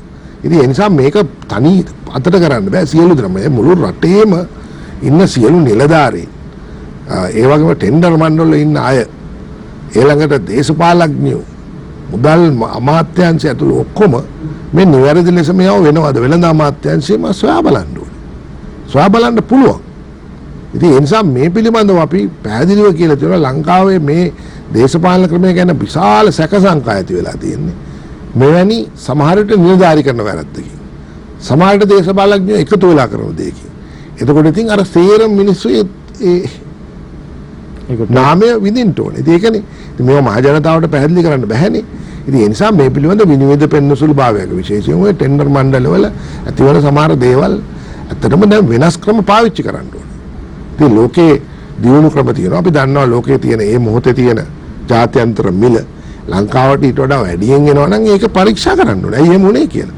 පරීක්ෂා කළා එවැනි තීන්දුව ගත්ත උදවිය සම්බන්ධයෙන් එක්ක නීතිය ක්‍රියාත්මක කරන්න එහෙම නැත්නම් උන්ගෙන් ආය කරගන්න ඕනේ. ඒකට ක්‍රම ලංකාවේ තියෙනවා. ඉතින් ඒවා ක්‍රියාත්මක නොවීමයි දීර්ඝ කාලයක් තිස්සේ අපේ රටේ ඇති වෙලා තියෙන තත්ත්වය. මේවා ගැන සැලකිලිමත් වීම තමයි අද ජනතාව කියන්නේ සහ මේවා ගැන ක්‍රියාත්මක වෙන්න කියන එකයි කියන්නේ. ඒ නිසා පිරිසුදු විය යුතු අංශ ගණනාවක් අපේ පරිපාලන ශාස්ත්‍රය වගේම දේශපාලන ශාස්ත්‍රයේ තියෙනවා.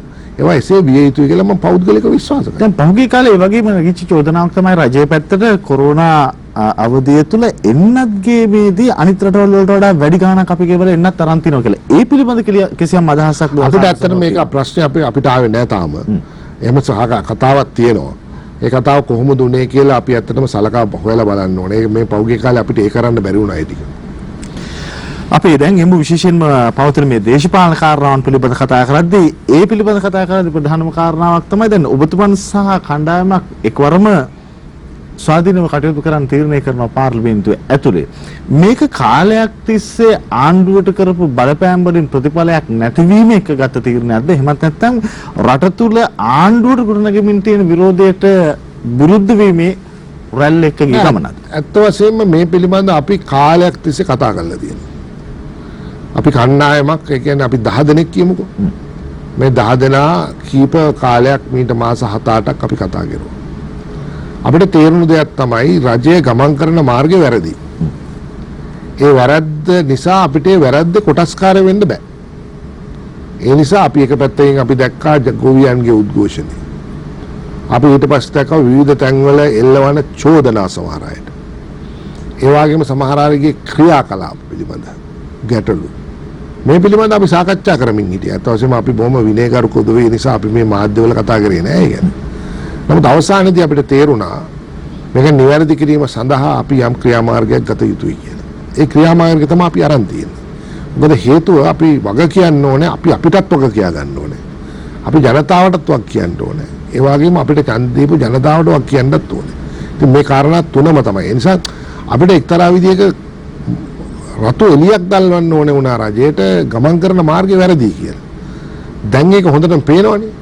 ගමන් කරපු මාර්ගය වැරදි කියලා. දැන් ඒ නිසා ලොකු දේශපාලන මොකක්ද ඒකට කියන්නේ? දේශපාලන කෝලාහලයක් තියෙනවනේ. කෝලාහලයට ඒක ආර්ථික ගැටලුව හේතු වුණා. සමාජ ගැටලුවක් ඇති වුණා. ඒක දේශපාලන කෝලාහලයක් බවට පත් වුණා. ඒ නිසා සමහරලාට මහජනයා മന്ത്രിවරුන්ගේ ගෙවල් වලට ඇවිල්ලා හු කිව්ව කෑ ගැහුවා. ජනාධිපතිතුමාගේ නිවසටත් ගියා. අරලියගා මන්දිරයටත් ගියා. ඔබතුමාට එහෙම ගැටලුවක් උන්නේ නෑ මට එහෙම ගැටලුවක් වුණ නැති මං ඉතින් ඇත්තටම එහෙම කලබලයක් ඇති ජීවිතයක් ගත කරන කෙනෙක් නෙමෙයිනේ මං සාමාන්‍ය ඉන්න කෙනෙක් නේ තියෙන්නේ. පැහැදිලි එකඟයි. මට ඒක ප්‍රශ්නයක් නෑ. මොකද මං ආවත් ඒගොල්ලන්ට ඉතින් කතා කරලා කියනවා ඉතින් මට කරන්න පුළුවන් සීමාවක් තියෙනවා ඊට වඩා මට කරන්න බෑනේ කියලා. නමුත් මේ අනතුරුයන් ගෙවීම අපි ඉඩෙන් ඉඩේ දිගින් දිගටම අපි කරලා තියෙනවා. මේ මොහොතෙත් අපි කරනවා. ඒ නිසා මේ සමාජයක් පිපිරෙන්න පෙර දේශපාලන ප්‍රතිසංස්කරණයක් වුණ කියලා දැන් අපි කියලා තියෙනවා. ඒක තමයි අපේ අරමුණ. අපි කියලා තියෙනවා මේ ඉන්නේ අපි නරක තැනක. සමහරවිට මේක මම ඔබට කිව්වා කලිනුත් මේක අපි ඉන්නේ දැන් දෙවෙනි ලෝක යුද්ධයේදී එංගලන්තෙපත් වුණු තත්ත්වය අනුව මිතුරෙක් නැහැ. උදව් කරන්න කෙනෙක් නැහැ. කරන්නේ මොකද්ද කියලා අපිට තේරෙන්නේ නැහැ. එහෙමනම් අපි මොකද්ද කරන්න ඕනේ? අභ්‍යන්තර දේශපාලන එකඟතාවයක් ඇති කරගන්න. ඒ නිසා අපි කාරණා 11ක වාර්තාවක් ඉදිරිපත් කෙරුවා. ඒක අපි කිව්වේ සර්වපාක්ෂික. එහෙම නැත්නම් හැම පක්ෂයක්ම නියෝජනය වන ලෙස කැබිනට් මණ්ඩලයක් පත් කරන්න ඕනේ. සර්වපාක්ෂිකව මේක කරන්න බැරි නම් ඒ කැබිනට් මණ්ඩලයට උඩින් හැම පක්ෂෙම පොදු නායක පෙළක් උපදෙස් දීම සඳහා සිටින්න ඕනේ. ඊට පිටිපස්සෙන් දැන් ඔය නොයෙකුත් අය ඉන්නවනේ විවිධ අරගල කරන අය ඉන්නවා, මහාචාර්යවරු ඉන්නවා, විවිධ ශාස්ත්‍රවල විශේෂඥයෝ ඉන්නවා. ඒ අයගෙන් සමන්විත කමිටුවකින් අපි අන්තර්වාර පාලන ක්‍රමයක් ගෙනියන්න ඕනේ කාලෙකට මේ තත්ත්වය යහපත් වෙනකන් කියලා අපි කියලා තියෙනවා. ඉතින් අපි එහෙම කියලා තියෙන්නේ මේක ඇත්තටම අපි ඔක්කොම එකතු වෙලා ඔක්ෂන් දැන් අපි දන්නවා විවිධ දේශපාලන පක්ෂ පාරය විදිනවා. විවිධ දේශපාලන පක්ෂ විවිධ සටන් පාට කියනවා.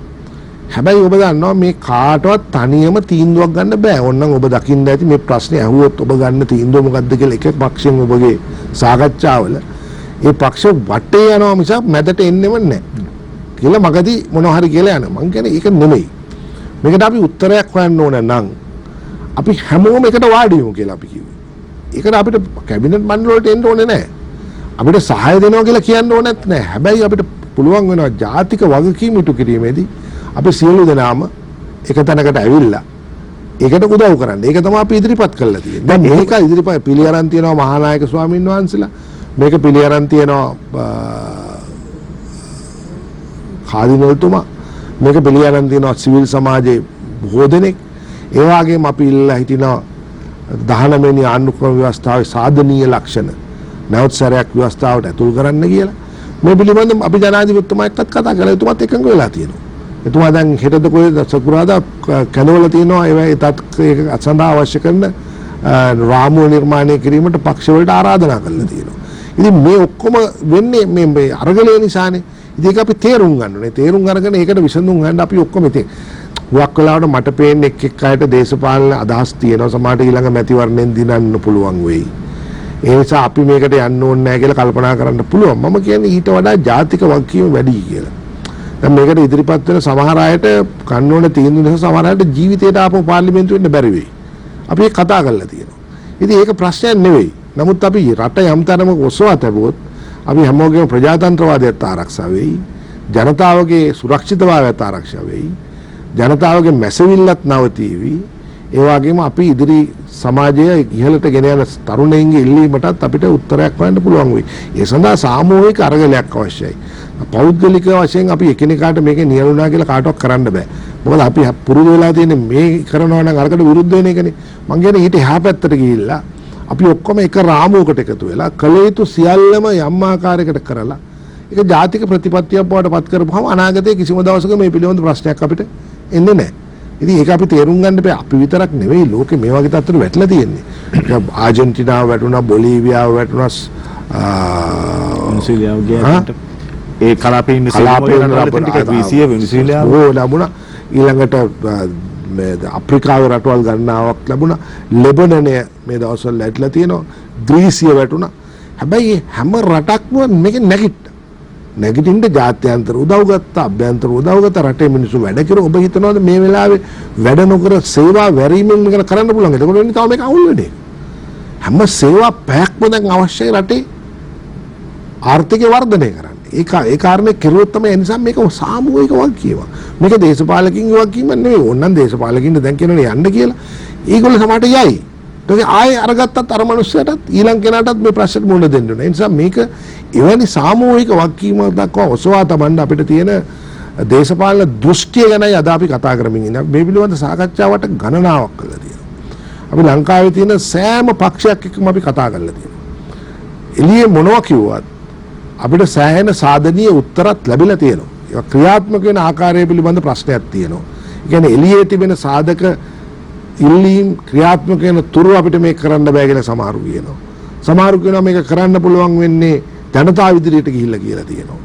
ඉතින් කොහෙ ගියත් අන්තිමට මේකට කවුරුහරි උත්තරයක් හොයන්න ඕනේ. ඒ නිසා උත්තරේ තමන් අතට ගන්න නැතුව අපි කවුරුත් බෙදා හදාගත්තොත් ඒ හැමෝටම දේශපාලන ශාස්ත්‍රයේ තමන්ගේ ස්ථාන ඉතුරු වෙනවා.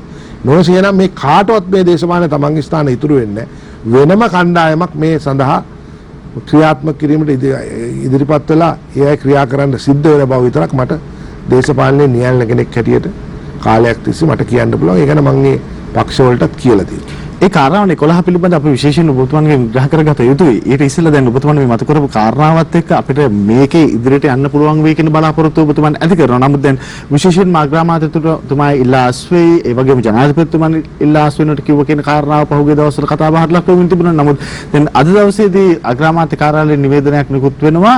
එහෙම ඉල්ලා අස්වෙන්න කිව්වෙත් නැහැ, ඉල්ලා අස්වෙන්නෙත් නැහැ. පාර්ලිමේන්තුවේ යම් ක්‍රමවේදයකින් එතුමාම ඉවත් කරොත් මිසක් ඒ විතරක් නෙමෙයි. ඒක ඇතුලේ ඔබ සහ ඔබේ කණ්ඩායමටත් කිසියම් ආකාරයක ඉඟියක් දෙනවා.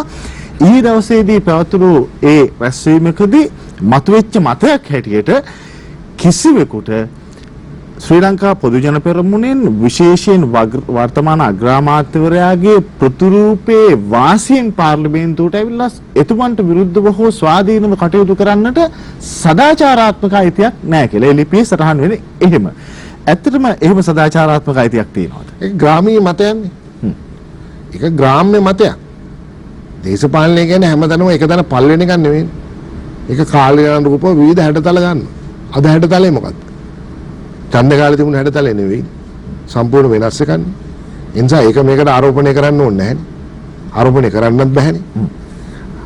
ඒ නිසා මේ දේශපාලනය කියන එක එහෙම ලව් කරන්න බෑ. අපි කියලා තියෙනවා අග්‍රාමාත්‍යවරයා ඇතුළු කැබිනට් මණ්ඩලයේ අස්වෙන්න ඕනේ කියලා. අස්වෙලා පාර්ලිමේන්තුව පිළිගන්න තව කණ්ඩායමකට මේක බාර දෙන්න ඕනේ කියලා. ඒ කණ්ඩායම සර්වපාක්ෂික කණ්ඩායමක් විය යුතු කියලා අපි යෝජනා කරලා තියෙනවා. ඒ වගේම පාර්ලිමේන්තුවේ 19 වෙනි ආණ්ඩු ක්‍රම ව්‍යවස්ථා සංශෝධනය ඒකේ තියෙන විදිහට නෙවෙයි යම්කිසි සංශෝධන සහිතව ආපහු ගේන්න කියලාත් අපි කියලා තියෙනවා. ලංකාවේ පක්ෂ නායකයෝ වෙනම කණ්ඩායමක් හැට උපදෙස් දිය යුතුයි කියලාත් අපි කියලා තියෙනවා. ඒ වගේම උපදේශක සභාවන් හැම අමාත්‍යාංශයකටම පත් කරලා අමාත්‍යාංශ ප්‍රමාණය අඩු කරන්න කියලාත් අපි කියලා තියෙනවා. ඒ කියන මේ වර්තමාන තත්ත්වය තේරුම් ගන්න නැතුව ලියුම ලියලා තියෙනවා. වර්තමාන තත්ත්වය තේරුම් ගන්නවා නම් මේක මම ඒකයි කියන්නේ මේක මේ කල්ට් එකක් වෙන්න බෑ. දේශපාලනේ කල්ට් එකක් නෙවෙයිනේ. තේරුණේද? දේශපාලනේ කල්ට් එකක් වෙන්න බෑ. මම හැමදාම තර්ක කරන දෙයක්. දේශපාලනේ මේ වන්දනීය ස්වරූපයකට යන්න බෑනේ. දේශපාලනේ කියන්නේ එක්තරා විදිහක වෙනස් වෙමින් ඉදිරියට යන දෙයක්. දැන් ඔබ දන්නවා එංගලන්තේ පාර්ලිමේන්තුවේ දැන් මේ අවුරුදු 5ට අගමැතිවරු කී දෙනෙක් පත් වුණා? කී දෙනෙක් පත් වුණා? තෙරේසා මේ පත් වුණා. ඊට පස්සේ තව කවුද එක්කෙනෙක් ආවා. දැන් ඉන්නවා ජොන්සන් කියලා කෙනෙක්. ඔය විදිහට ඉතින් ඒ හැම වෙලාවෙම ඒවා අලුත් වෙනවා. මං හිතන්නේ අලුත් වීම වරදක් කියලා. ඒක කොයි වෙලාවකවත් අග්‍රාමාත්‍යවරයාට කරන නිග්‍රහයක් හැටියට සලකන්න නරකයි. ඒක නෙවෙයි කියන්නේ. එතුමා මේ රටේ විශිෂ්ට පුද්ගලයෙක්, එතුමා මේ රටට විශිෂ්ට සේවයක් කළා තියෙනවා. ඒක ඇත්ත. ඔබ දන්නවද එංගලන්තයේ ඔබතුමන්ගේ ප්‍රශ්නෙම තවදුරටත් ඉදිරියට අරන් යන්න මම මේ ප්‍රශ්නේ අහන්නේ. දැන් අදට අවුරුදු දෙකකටත් අඩු කාලයක් ඇතුළත ඔබතුමාගේ දිස්ත්‍රික් කණ්ඩායම් නායකයා හැටියට ඇවිල්ලා ඔබතුමන්ලා තමයි අපිට යෝජනා කරන්නේ මෙන්න අපේ ඊළඟ අග්‍රාමාත්‍යවරයා ඊළඟ අවුරුදු 5 අපි යන්නේ ඔහුත් එක්ක කියලා. එහෙම ගෙනාපු ඔහුව අවුරුදු දෙකකටත් අඩු කාලයක් තුල වෙනස් කරන්න ඕන කියන මතයට ඔබතුමාලා සාධනීය. ඉතින් දේශපාලන ප්‍රවාහයේ ලක්ෂණ නෙමෙයි. මම ඔබට කියන්නේ ඒක ඉන්සල්ට් එකක් වෙන්නේ නැහැ. එහෙම නැත්නම් ඒක මේ වරදක් නෙවෙයි. දැන් උදාහරණයක් වශයෙන් ගත්තොත් මාග්‍රට් තැචර් මහත්මිය 3 සැරයක් එංගලන්තේ අග්‍රාමාත්‍යවරිය වුණා. එංගලන්තේ ආර්ථිකයේ ඉහළටම එසවුවා. නමුත් එතුමියගේ පක්ෂයේත් එක වෙලාවක තීන්දුව කරනවා එතුමිය තවදුරටත් අවශ්‍ය නැහැ කියලා. ඒකට උන් ජෝන් මේජර් කියලා මහත්තයෙක් පත් කරගත්තා. හරිද? ඇය සාමි මන්ත්‍රී මණ්ඩලයට ගියා. ජෝන් මේජර් අකමැති කරලා ගෙදර ගියා. ඒ නිසා මේ රටක මම කියන්නේ එක හැමදාම එකම කණ්ඩායමක් ඉන්න ඕන අපි ඉන්න ඕන කියලාත් නැහැනේ. තේරුණා නේද? අවුරුදු 5කට පාර්ලිමේන්තුවේ එන්න පුළුවන්, අවුරුද්දෙන් යන්නත් පුළුවන්. අපි දන්නවද හෙට මොනවද වෙන්නේ කියලා? හෙට වෙන එක මම දන්නේ නැහැ. ඒ නිසා ඒක කොයි වෙලාවකත් එතුමාට කරන නිග්‍රහයක් නෙවෙයි. රටේ යථාර්ථයේ තේරුම් අරගෙන, රටේ මහ ජනතාවගේ ඉල්ලීමත් තේරුම් අරගෙන අලුත් ආරම්භයක් ලබා දීම සඳහා අප ගන්න උත්සාහයක් ඒ කරන්නේ අපේ දේශපාලන ව්‍යාපාරයත් ආරක්ෂා කරගෙන, ඒ වගේම අපේ මතවාදයත් ආරක්ෂා කරගෙන අලුත් යම්කට ඒක වරදක් නෙවෙයි. ඉතින් මං හිතන්නේ එවැනි ග්‍රාමීය ප්‍රකාශයක් කිරීමෙන් මං හිතන්නේ ලංකාවේ ප්‍රජාතන්ත්‍රවාදී දේශපාලනයේ මේ තරම් බරපතල ලෙස මේ වන්දනීය පූජනීය තැනකට තල්ලු කරන එක මං හිතන්නේ ඒ තරම් සාර්ථකයි කියලා.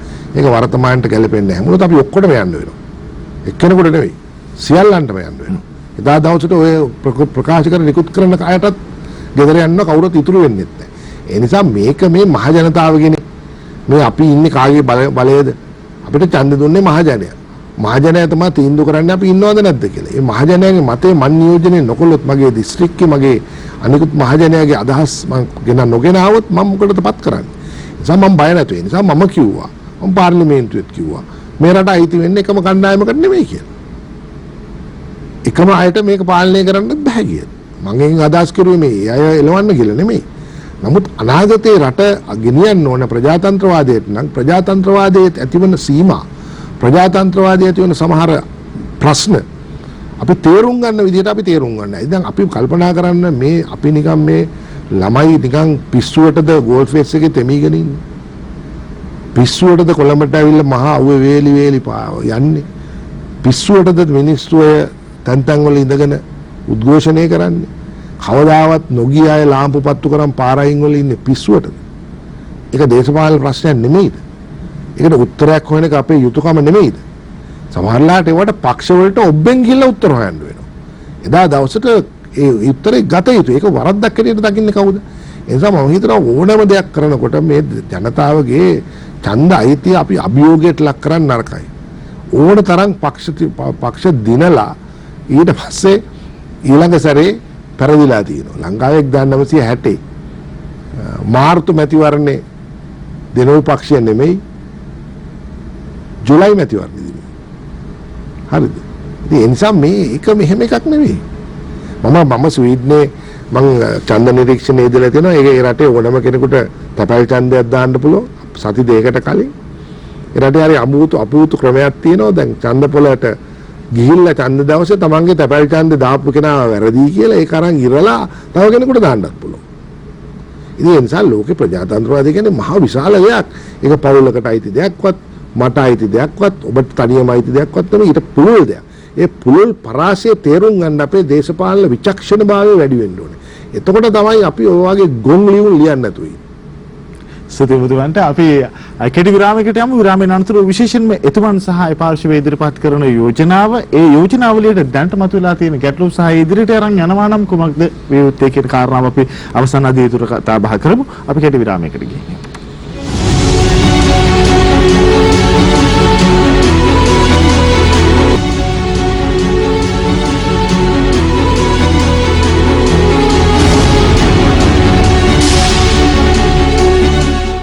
ඔබ කැලණි දේශපාලන කතාව සුලිය සමග දවසේදී අපි කතා කරමින් සිටින්නේ කුරුණෑගල දිස්ත්‍රික් පාර්ලිමේන්තු මන්ත්‍රී රාජ්‍ය මුදල් කාරක සභාවේ සභාපති අමරු ප්‍රියදර්ශන යපා මැතිතුමන් සමග. අපි විශේෂයෙන්ම විරාමයට පෙර කතා කළා ඔබතුමන් සහ ස්වාධීන වූ කණ්ඩායම ප්‍රමුඛ වෙලා දැන් ඉදිරිපත් කරන තිබෙන වූ යෝජනාවලිය. අපිට පොඩ්ඩක් පැහැදිලි කරන්න මොකක්ද මේ යෝජනාවලිය? මොකක්ද ඒකෙන් ඔබතුමන් සහ කණ්ඩායම අරමුණු? මේ යෝජනාවලිය එකක් තමයි මේ රටේ විධායක ජනාධිපති ක්‍රමය හරහා පාර්ලිමේන්තුව ශක්තිමත් කිරීම.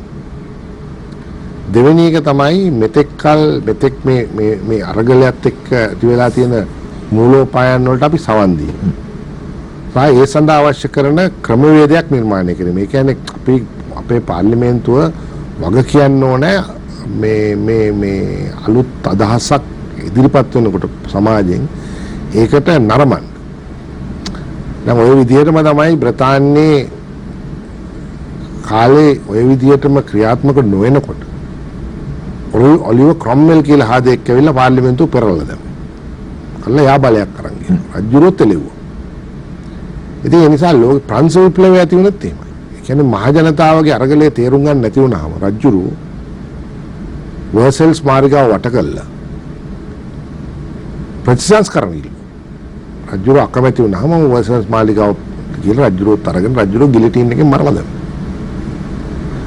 රුසියාවෙත් උනේ ඒකයි. රුසියාවේ සාර රජතුමා මේ පිළිබඳ උත්සාහයන් නොදරනකොට මිනිසුන්ගේ පීඩනය වැඩි වෙනකොට ඒක තමයි ලෝකේ පුරාම සිදු වෙලා තියෙන්නේ. සමහර තැන්වල විප්ලවයේ සාමකාමී, සමහර තැන්වල විප්ලවයේ බොහොම දරුණුයි.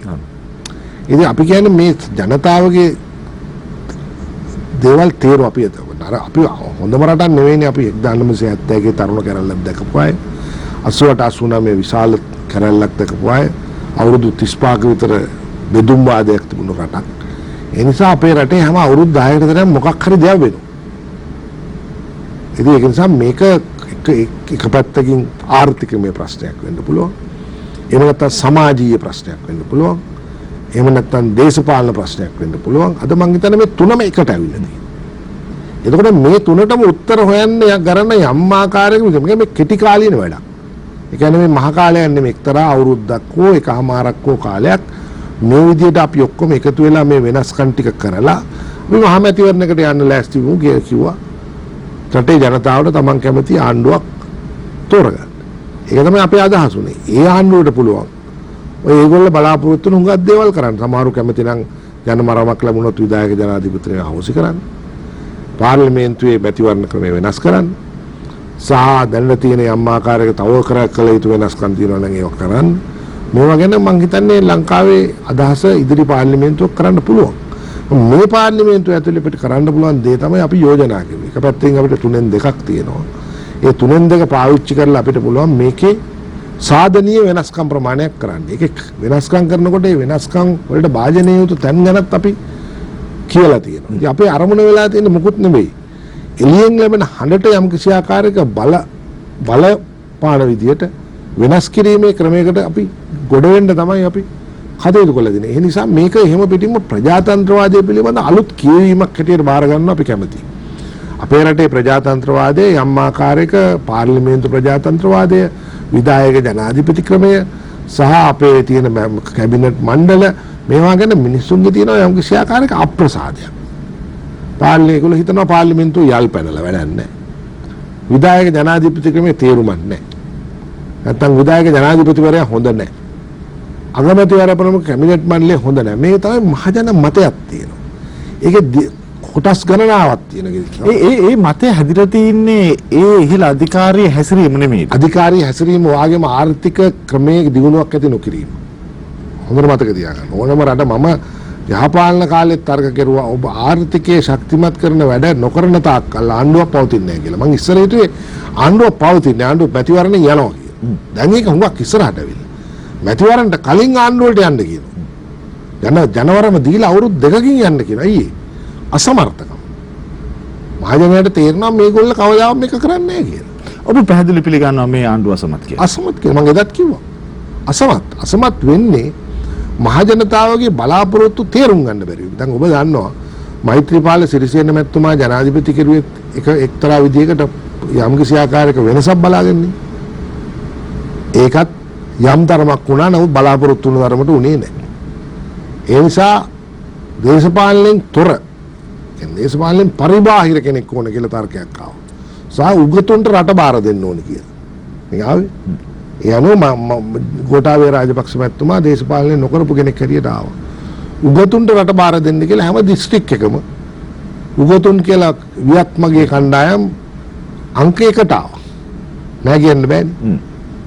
දැන් උදේ මහජනතාවගේ බලාපොරොත්තු දෙකම කරලා ඉවරයිනේ.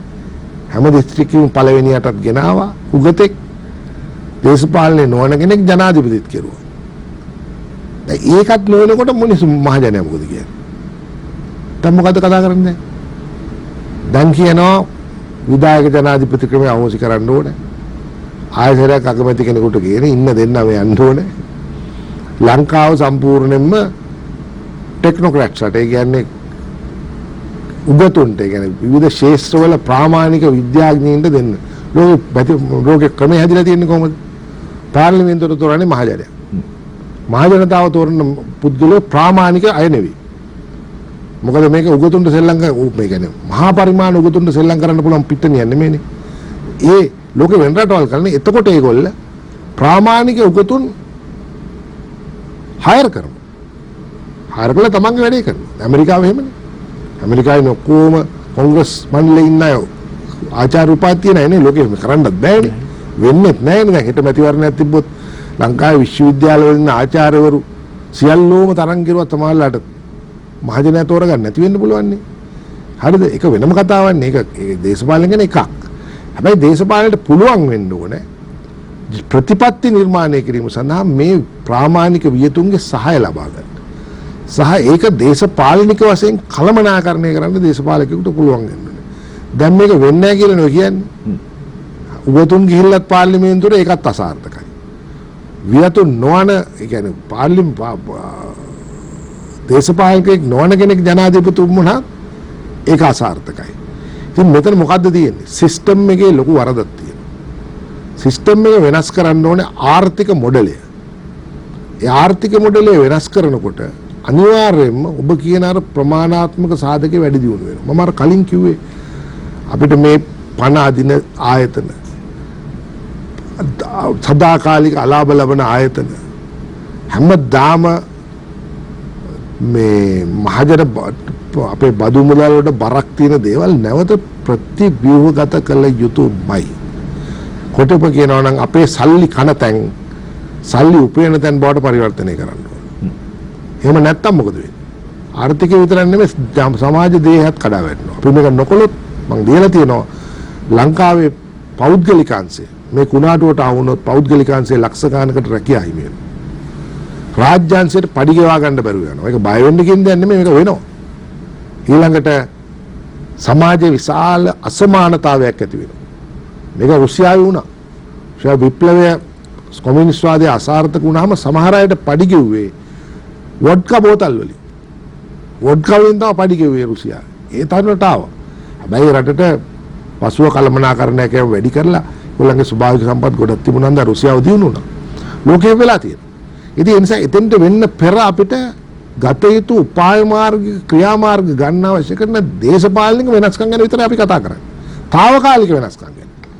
සදාකාලිකව නෙවෙයි. ඊට පසුව පුළුවන් ඡන්දදායකයට ඒක තමන් කැමති විදිහට එක් කරගන්න. ඒගොල්ලන්ට අවශ්‍ය නම් ටෙක්නොක්‍රැට්ස් වලින් මේ පාර්ලිමේන්තුව පුරව ගන්න ඒකත් කවන්නේ. දැන් පැහැදිලි ඔබතුමන්ලගේ වැඩපිළිවෙල සහ ඒ අපේක්ෂාව මොකක්ද කියන කාරණා. දැන් ඕකේ මුලින්ම කරන්න වෙන්නේ අපිට ඒ සඳහා අලුත් අග්‍රාමාත්‍යවරයෙක් එක්ක ආණ්ඩුවක්පත් කරගන්න වෙනවනේ. දැන් මේ අග්‍රාමාත්‍යවරය යන්නේ නැත්තම් මොකද වෙන්නේ? මම එච්චර දුරට යන්නේ නැහැ ඒ ගැන. මං හිතන්නේ එතුමාත් පරිණත කෙනෙක් නේ. එතුමාට මේ ප්‍රශ්න නොත්තේ. එතුමා දේශපාලකයෙක්. ඉතින් මේ දේශපාලකයෙක් එතුමාගේ පරිණතභාවය අනුව එතුමා මේ ගැන හොඳින් අධ්‍යයනය කරලා ඇත කියලා මම කල්පනා කරනවා. මොකද එතුමාට මට වඩා අත්දැකීම් තියෙනවා. අපි හරි. ඒ ප්‍රශ්නෙත් අපි පැත්තකින් තියමු. දැන් මේ වෙන විට මේ යෝජනාවට ප්‍රධාන විපක්ෂය බවට පත්වෙච්ච සමගි ජන බලවේගයේ සහ ඊට පස්සේ පාර්ලිමේන්තුව ඇතුලේ ඉන්න යම් සාධනීය බලවේගයක් බවට පත් වෙන ජනතා විමුක්තිවරුන් නෑ අත් වශයෙන් මේ සාකච්ඡාවට සම්බන්ධ වුණු කෙනෙක් හැටියට සමගි ජන බලවේගයේ මේ ගැන බොහොම උනන්දුවෙන් අපි ඒක සාකච්ඡා කළා. හැබැයි උන් අපිට කිව්වා අපිට ඕගොල්ලන්ගේ මොකද්ද මේ කැබිනට් මණ්ඩලයකට අපිට එකතු වෙන්න බෑ. සහාය දෙන්නත් බෑ කියලා. හැබැයි උන් එකඟ වුණා අර ඉහළ නායකත්ව මණ්ඩලයට උන්ට එන්න කැමතියි කියලා. ඉතින් සමහර විට මේ වෙනකොට වෙනස් වෙලාද මන් දන්නේ නැහැ. දේශපාලන එහෙමයිනේ. නමුත් අපි ඒගොල්ලන් එක්ක වාර ගණනාවක් සාකච්ඡා කළා. අපි රනිල් වික්‍රමසිංහ මහත්මයා එක්ක කතා කරලා තියෙනවා. සුළු පක්ෂයක් කතා කරලා තියෙනවා. මම හිතන්නේ මම හිටියේ නෑ නමුත් ජනතා විමුක්තිවරුන්වත් එක්කත් අපි අය කතා කරුවා. ඉතින් ඒ නිසා අපි සෑම පක්ෂයකට මේ අරමුණ කියලා තියෙනවා. අපිට තියෙන මාර්ගය ගැන පැහැදිලි විස්තරයක් කරලා තියෙනවා. ආර්ථික වශයෙන් අපි වැටලා තියෙන දැවැන්ත ප්‍රශ්න ගැනත් අපි එතුමන්ලා එක්ක කතා කරලා තියෙනවා. මම හිතනවා එතුමන්ලා රටට ආදරය කරන පිරිසක් කෙනෙක්. ඒගොල්ලන්ගේ දේශපාලනයේදී කරන කියන දේවල් මම කතා කරන්නේ නැහැ. ඒගොල්ලෝ ඒක කිරීම වරදක් හැටියට මම දකින්නේ නැහැ. මොකද උන්ගේ අනුගාමිකින් සන්තෝෂ කරන්නත් එපා. මම මේ කියන විදිහට කියලා ඒට අපි මේ ආණ්ඩුවකට යනවා කිව්වොත් අනුගාමිකව මොන විකාර කරයිද කියලා කවුරුවත් දන්නේ නැහැ. නමුත් අපි කිව්වා මේ සමාජ වගකීම ඔබගේ ඉතා විශාලයි. ඒක ඔබගේ දේශපාලන මතය අභිභව යන වගකීමක්. ඒ වගකීම අපිට කල් අරින්න බෑ කියලා කිව්වා. ඒ වගකීම සඳහා අපි ඔක්කොම එකතු වෙන්න ඕන කියලා කිව්වා. ඉතින් ඒ සඳහා වන යෝජනා අපි ඉදිරිපත් කළා තියෙනවා. ඉතින් මම හිතනවා මේ ඉදිරිපත් කිරීම සාධනීය ප්‍රතිඵල අපිට ලබා දෙයි කියලා. එහෙම ලබා නොදුන්නොත් ඉතින් අපේ ප්‍රජාතන්ත්‍රවාදයේ කොහේ හරි තැනක ලොකු වරදක් තියෙනවා. එහෙන් බලාපොරොත්තුවක් තියෙනවා නම් මේ කණ්ඩායම එක්කත් සාකච්ඡා කරලා නම් තියෙන්නේ. අගමැතිවරයෙක් පිළිබඳව යම් අදහසක් ඇති. මේ අපි ඇත්තටම මේ ගැන සාකච්ඡා කෙරුවා. අපිට ඇත්තටම එහෙම අදහසක් කවුරුත් ගැන නැහැ. අපි විශ්වාස කෙරුවේ පාර්ලිමේන්තුවේ විශ්වාසය දිනා ගන්න පුළුවන් කෙනෙක් කියලා. ඒ කියන්නේ පක්ෂයකුත් විපක්ෂයකුත් නැති පාර්ලිමේන්තුවද අපි කතා කරන්නේ. පක්ෂයකුත් නැහැ විපක්ෂයකුත් නැහැ. කොහොම එකට වැඩ කරන්නේ. ඒක වැඩ කරන අයගේ බහුතරයකට පිළිගතයි කෙනෙක් වෙනුවෙන් මේක විවෘත වෙලා තියෙනවා. අපි කවුරුවත්ගේ නම කියන්න කියන මොකද ඒක අපි කවුරු හරි නමක් කිව්වොත් ඒ කියන්නේ ඒක ඒ තරම් හොඳ දෙයක් නෙවෙයිනේ. ඉතින් ඒ නිසා මේ පාර්ලිමේන්තුවේ ඒ වගේ සුසුකම් තියන අය ඉන්න කොට දෙනෙක්. ඉතින් ඒ කියන්නේ ගැටලුවක් නැහැ. ඉතින් ඒක සාකච්ඡා කරලා අපිට ඕනලා මිනිත්තු 5ක 10ක වැඩක් ඒක මහ ලොකු වැඩක් නෙවෙයි. ඔව්. දැන් එහෙම කවුරු පාර්ලිමේන්තුව ඇතුළේ තීරණය කරත් අපේ වර්තමාන තියෙන ව්‍යවස්ථාව ඇතුළේ තියෙන්නේ අවසානයේ ජනාධිපතිවරයා තමයි තීරණය කරන්න කවුද? ඔව් අපි ජනාධිපතිතුමාට කියලා තියෙනවා එවැනි කෙනෙක් අපි වැඩි දෙනෙක් යෝජනා කරපුවාම ඒක පිළිගන්න කියලා. පිළිගන්න කියලා විශ්වාසයක් තියෙනවා. මම හිතනවා. ඉතින් ඒක පිළිගන්න වෙනවනේ. එතුමාට පාර්ලිමේන්තුව අවශ්‍යයිනේ. පාර්ලිමේන්තුව ජනාධිපති කෙනෙකු දුවන්න බෑනේ. පාර්ලිමේන්තුවකට පුළුවන් ජනාධිපතිව අඩපණ කරන්න. ඔහුගේ වැය ශීර්ෂය කපන්න පුළුවන්. කරන්න පුළුවන්. කරන්න ගොඩක් දේවල් කරනවා. ඒවා එතෙන්ට යන්නේ නැතුව අපි හැමදේනම එකතු වෙන තැනකට අපි කතා. මම මෙතෙන්දි කොයි වෙලාවකවත් අරයාගේ මෙයාගේ දුක මේ වරදවල් කියන්න ගියේ නෑ. ඌමනාවේ. මම ඒක ඌමනාවෙන් පැත්තකට කරගත්තා. මම ආස නෑ ඒකට. මම ආසයි අපි ඔක්කොම එකතු වෙලා කරන වැඩකට අපි මේ concept එක ගෙනාවා. මේ ක්‍රමවේදය දැන් සාකච්ඡා වෙමින් තියෙනවා. ජනාධිපතිතුමත් මේ ක්‍රමවේදයට කැමති වෙලා තියෙනවා. එතකොට ඒ ක්‍රමවේදය අපිට සාර්ථක කරගන්න පුළුවන්. ඒ පුළුවන් උඩ අපිට පුළුවන් අර එළියෙන් අපිට නැගෙන වෙනස්කම පිළිබඳ මතවාදය යම් කොටසක් කරන්න. අපිට බෑ 100% කරන්න. 100% කරන්න බෑ. ඒක කරන්න වෙන්නේ නව ජනවරමකින්. ඒ 100% අඩු ගන්න ජනතාවගේ මූලික වගකීම් ටික ඉටු කරලා රට ආර්ථික වශයෙන් එක්තරා සංවිධානයකට ගෙනල්ලා මේ පාර්ලිමේන්තුව නැවත ජනවරමට යන්න කියන එක තමයි අපි කිව්වේ. ඒක ලිමිටඩ් ප්‍රෝග්‍රෑම් එක. කෙටි වැඩ පිළිවෙලක්. ලොකු වැඩ පිළිවෙලක් නෙවෙයි. ඔව්. පැහැදිලි. මේ සියලුම කාරණාවන් මතුවෙන නිසා මේ වුමනාමන් ඔක්කොම මතුවෙන්නේ විශේෂයෙන්ම මේ මතුවෙන විරෝධතා ව්‍යාපාරයත් එක්කනේ. විරෝධතා ව්‍යාපාරයේ අදටත් ප්‍රධාන සටන් පාඨය වෙන්නේ ජනාධිපතිතුමාට ගෙදර යන්න කියලා. එහෙම සටන් පාඨයක් තියාගෙන සටන් කරන පිරිස පිළිගනීද ජනාධිපතිතුමා ලංකාවේ ව්‍යවස්ථාව අනුව ජනාධිපතිවරයා ගෙදර යන්න ක්‍රම දෙකයි තියෙන්නේ. එකක් තමයි ඔහු ඉල්ලාස් වෙන්න ඕනේ. එහෙමනම් මේක සිම්පල්. දෙවෙනි එක තමයි ඔහුට පාර්ලිමේන්තුවේ 3න් 2කින් දෝෂාභියෝගයක් තියෙනවා. දෝෂාභියෝගය පිළිබඳ විභාගයක් ශ්‍රේෂ්ඨාධිකරණේ පවත්වන්න. නැවත සැරයක් ඒක පාර්ලිමේන්තුවට එන්න ඕනේ. තේරුණා? එතකොට තමයි ජනාධිපතිවරයා කිවත් කරන්න වෙන්නේ. වෙන විදියක් නැහැ. ඒක දිග වැඩක්. අපි කරන්න පුළුවන් ටික කරන්න එපා. ඒක තමයි අපි කතා කරේ ඉතින්. නොයසේ නම් රටක ජනාධිපතිවරු ඉවත් කරන්න ලොකු විප්ලවයක් වෙන්න ඕනේ. එහෙමත් වෙලා තියෙනවලු. අපි ඒකට යන්න ඕනේ නැහනේ. අපි ප්‍රජාතන්ත්‍රවාදී ක්‍රමවේදයක් සොයාගෙන වැඩ කරනවා මිසක්. ඉතින් ඒක මං හිතන්නේ හුවදෙනෙක් පිළිගන්නවා. මේක මෙතෙන්ට යන්න නම් අපිට කළ යුතු ඊට මෙහා පැත්ත කළ යුතු වැඩ ගොඩක් කරන්න. ඒක තමයි අපි ජනාධිපතිවරයාගේ අම්මාකාරක බලතලත් පාර්ලිමේන්තුවට අරගෙන. ඒ වගේම ලංකාවේ පාර්ලිමේන්තුවේත් වැඩි දෙනෙක් කැමති කණ්ඩායමක් කෙටි කුඩා කණ්ඩායමක් කැබිනට් මණ්ඩලයක් පත් කරගෙන වැඩ කරන්න ඕනේ කියලා අපි කතා කරගෙන තියෙනවා. ඉතින් ඒ නිසා ඒ වැඩපිළිවෙලට අපි දායක වෙලා ඉන්නවා. ඒ නිසා මම ඒකයි ඊට එහා යන්න කැමති නැත්තේ. කාගේවත් ගුණ අගුණ අඩුපාඩුකම් ප්‍රශ්න ගැන කතා කරන්න මම මේ වෙලාවේ කැමති නැත්තේ. අපිට තියෙන අරමුණ විශාල නිසා. ඇත්ත වශයෙන්ම අපේ රට ගොඩනගනවා නම් අපිට හුඟක් කැපකිරීම කරන්න වෙනවා. පාර්ලිමේන්තු මන්ත්‍රීවරුන්ට ඇමතිවරුන්ට කැපකිරීම කරන්න වෙනවා. ඒ කැපකිරීම කරන ඒවා සමහරවිට ආර්ථිකයට දැනෙන්නේවත් නැති වෙන්න පුළුවන්. දැන් උදාහරණයක් වශයෙන් 225ක පඩිය අයින් කරුවොත් ඒක ආර්ථිකයට දැනෙන්නෙම නැහැ. හැබැයි ඒක මහජනයාට උත්තේජනයක් වෙනවා. වෙන පහසුකම් අඩු කරපුවාම ඒකත් උත්තේජනයක් වෙනවා. ඉතින් ඒ නිසා මේක අන්තිමට මේක ස්පයිරල් වෙන්න පටන් ගත්තාම හැම අංශයකටම යයි. හරිද? ඉතින් ඒ නිසා ඒවා ගැන දැම්ම කතා කරන්න ඕනේ නැහැ නේ. ඉතින් ඒ නිසා අපි කැපකිරීම කරලා මේ පොදු අරමුණ ක්‍රියාත්මක කරලා මේ ආර්ථික සෞභාග්‍ය ඇති කිරීම සහ සමාජයේ වෙනස්කම් ඇති කිරීමට වන ප්‍රජාතන්ත්‍රවාදී ක්‍රියාමාර්ග පිළිබඳව අපි සැලකිලිමත් වීම තමයි අපි දැන් කරන්නේ. මං හිතනවා ඒක තමයි අපිට කරන්න පුළුවන් හොඳම දේ. අපිට කරන්න පුළුවන් දේ එච්චරයි. අනික ඔක්කොම කතන්දර විතරයි. කතන්දර කියෝ අපිට වේදිකා ගන්න පළපළා ඉන්න පුළුවන්. මට එහෙම කරන්න බෑ. මම මගේ මුළු දේශපාලනයෙන් මම එහෙම කරපු කෙනෙකුත් නෙවෙයි. මම එක්තරා විදිහක සත්‍යකරුක සහ කරන්න පුළුවන් දේ ගැන විශ්වාස කරන කෙනෙක්. ඒ නිසා මම හිතනවා අපි මේ යෝජනාව මම විතරක් නෙවෙයි තනියම අපි ඕදෙනේ. විමල් වීරවංශ මැතිතුමාගේ කණ්ඩායම, ශ්‍රී ලංකා නිදහස් පක්ෂය, ඊළඟට අපේ ස්වාධීන වෙච්ච කණ්ඩායම, ඒ වගේම අපිට ආපහු එකතු වුණා තවත් ස්වාධීන වුණු 12 දෙනෙක් අපි එකතු වෙලා ඉන්නවා මීට අතිරේක වශයෙන්. ඊළඟට අපි දන්නවා තව හුඟක් දෙනෙක් ඉන්නවා කියලා. ඉතින් ඒ නිසා අපේ බලය අපි පෙන්වුවේ කතා කරේ නැහැ. සමහරව අපෙන් ඇහුවා මේ විශ්වාස අපි කිව්වා මේ ඒවා කතා කරන්න එපා. ඒක ජයග්‍රහය. නමුත් අපි කවුරුත් පරාද කරන්න බලාපොරොත්තු වුකුත් නැහැ. අපි හැමෝගෙම එකගතාවය ඇතුව යම් කිසි ආකාරයක ජයග්‍රහණ ලබන්නයි අපි ක්‍රියා කරන්නේ. ඒක දෙවෙනිට ඒක කරන්න බැරි වුණොත් අපි දෙවෙනි එකට යන්නේ. ඒක පළවෙනි එක ධම්ම කතා කරලා අපි ඔක්කොම අවුල් කරගන්න ඕනේ නැහැ. ඒක එතෙන්ට තල්ලු වෙමින් අපි යන්නේ අවංකවම වෙන දෙයකට නෙමෙයි අපේ ජනතාවගේ අනාගතය පිළිබඳ අපේ දරුවන්ගේ අනාගතය පිළිබඳ අපිට ලොකු බලාපොරොත්තුවක් තියෙන නිසා බලාපොරොත්තු අපිට දීලා තියෙන නිසා මේක කරන්න බැරි වුණොත් ඉතින් අපිටත් ගෙදර යනවා. වෙන මොනව කරන්නද? ඒක අහන්නෙත් නැත්තම් අපිත් ගෝල් පේසියට එකතු වෙනවා. බොහොම සරලයි. ඊළඟට හොඳ තැනකින් අපි කතා බහ නිමා කරයි කියලා මම විශ්වාස කරනවා අද දවසේදී. මේ ගන්නට තියෙන හොඳම ක්‍රමවේදය කියලා තුමන් විශ්වාස කරනවා. ඒ වෙනුවෙන් වැඩ කරමින් යනවා. එය ඔබ රට අරගලය පිළිගනීවිදයි නැද්ද ඊළඟට තීරණය කරමු මේ පියවර අරගෙන. අපි බෙහෙවින් ස්තුතිවන්ත වෙනවා කුරුණෑගල දිස්ත්‍රික් පාර්ලිමේන්තු මන්ත්‍රී රාජ්‍ය මුදල් කාරක සභාවේ සභාපති අනුර ප්‍රියදර්ශන යාපමැතිතුමන්ට අද දවසේ කැලණිමිට දේශපාලනයේ කතාව සුදිය සමගින් එකතු වුණාට ඔබටත් ස්තුතියි අප සමග රැඳී සිටියාට. අපි අද වගේම ලබන සතියේත් මේ වගේ වැඩසටහන් මාලාවක් ගෙනෙනවා. බදාදාවේදී ඔබ බලාපොරොත්තු වෙන සිටි කෙනෙකු සමග සංවාද කරන්නට අපිට අවස්ථාව ලැබෙවි. පූර්ව ප්‍රචාරක පටවලදී ඔබට දැනගන්න හැකියාව ලැබෙවි.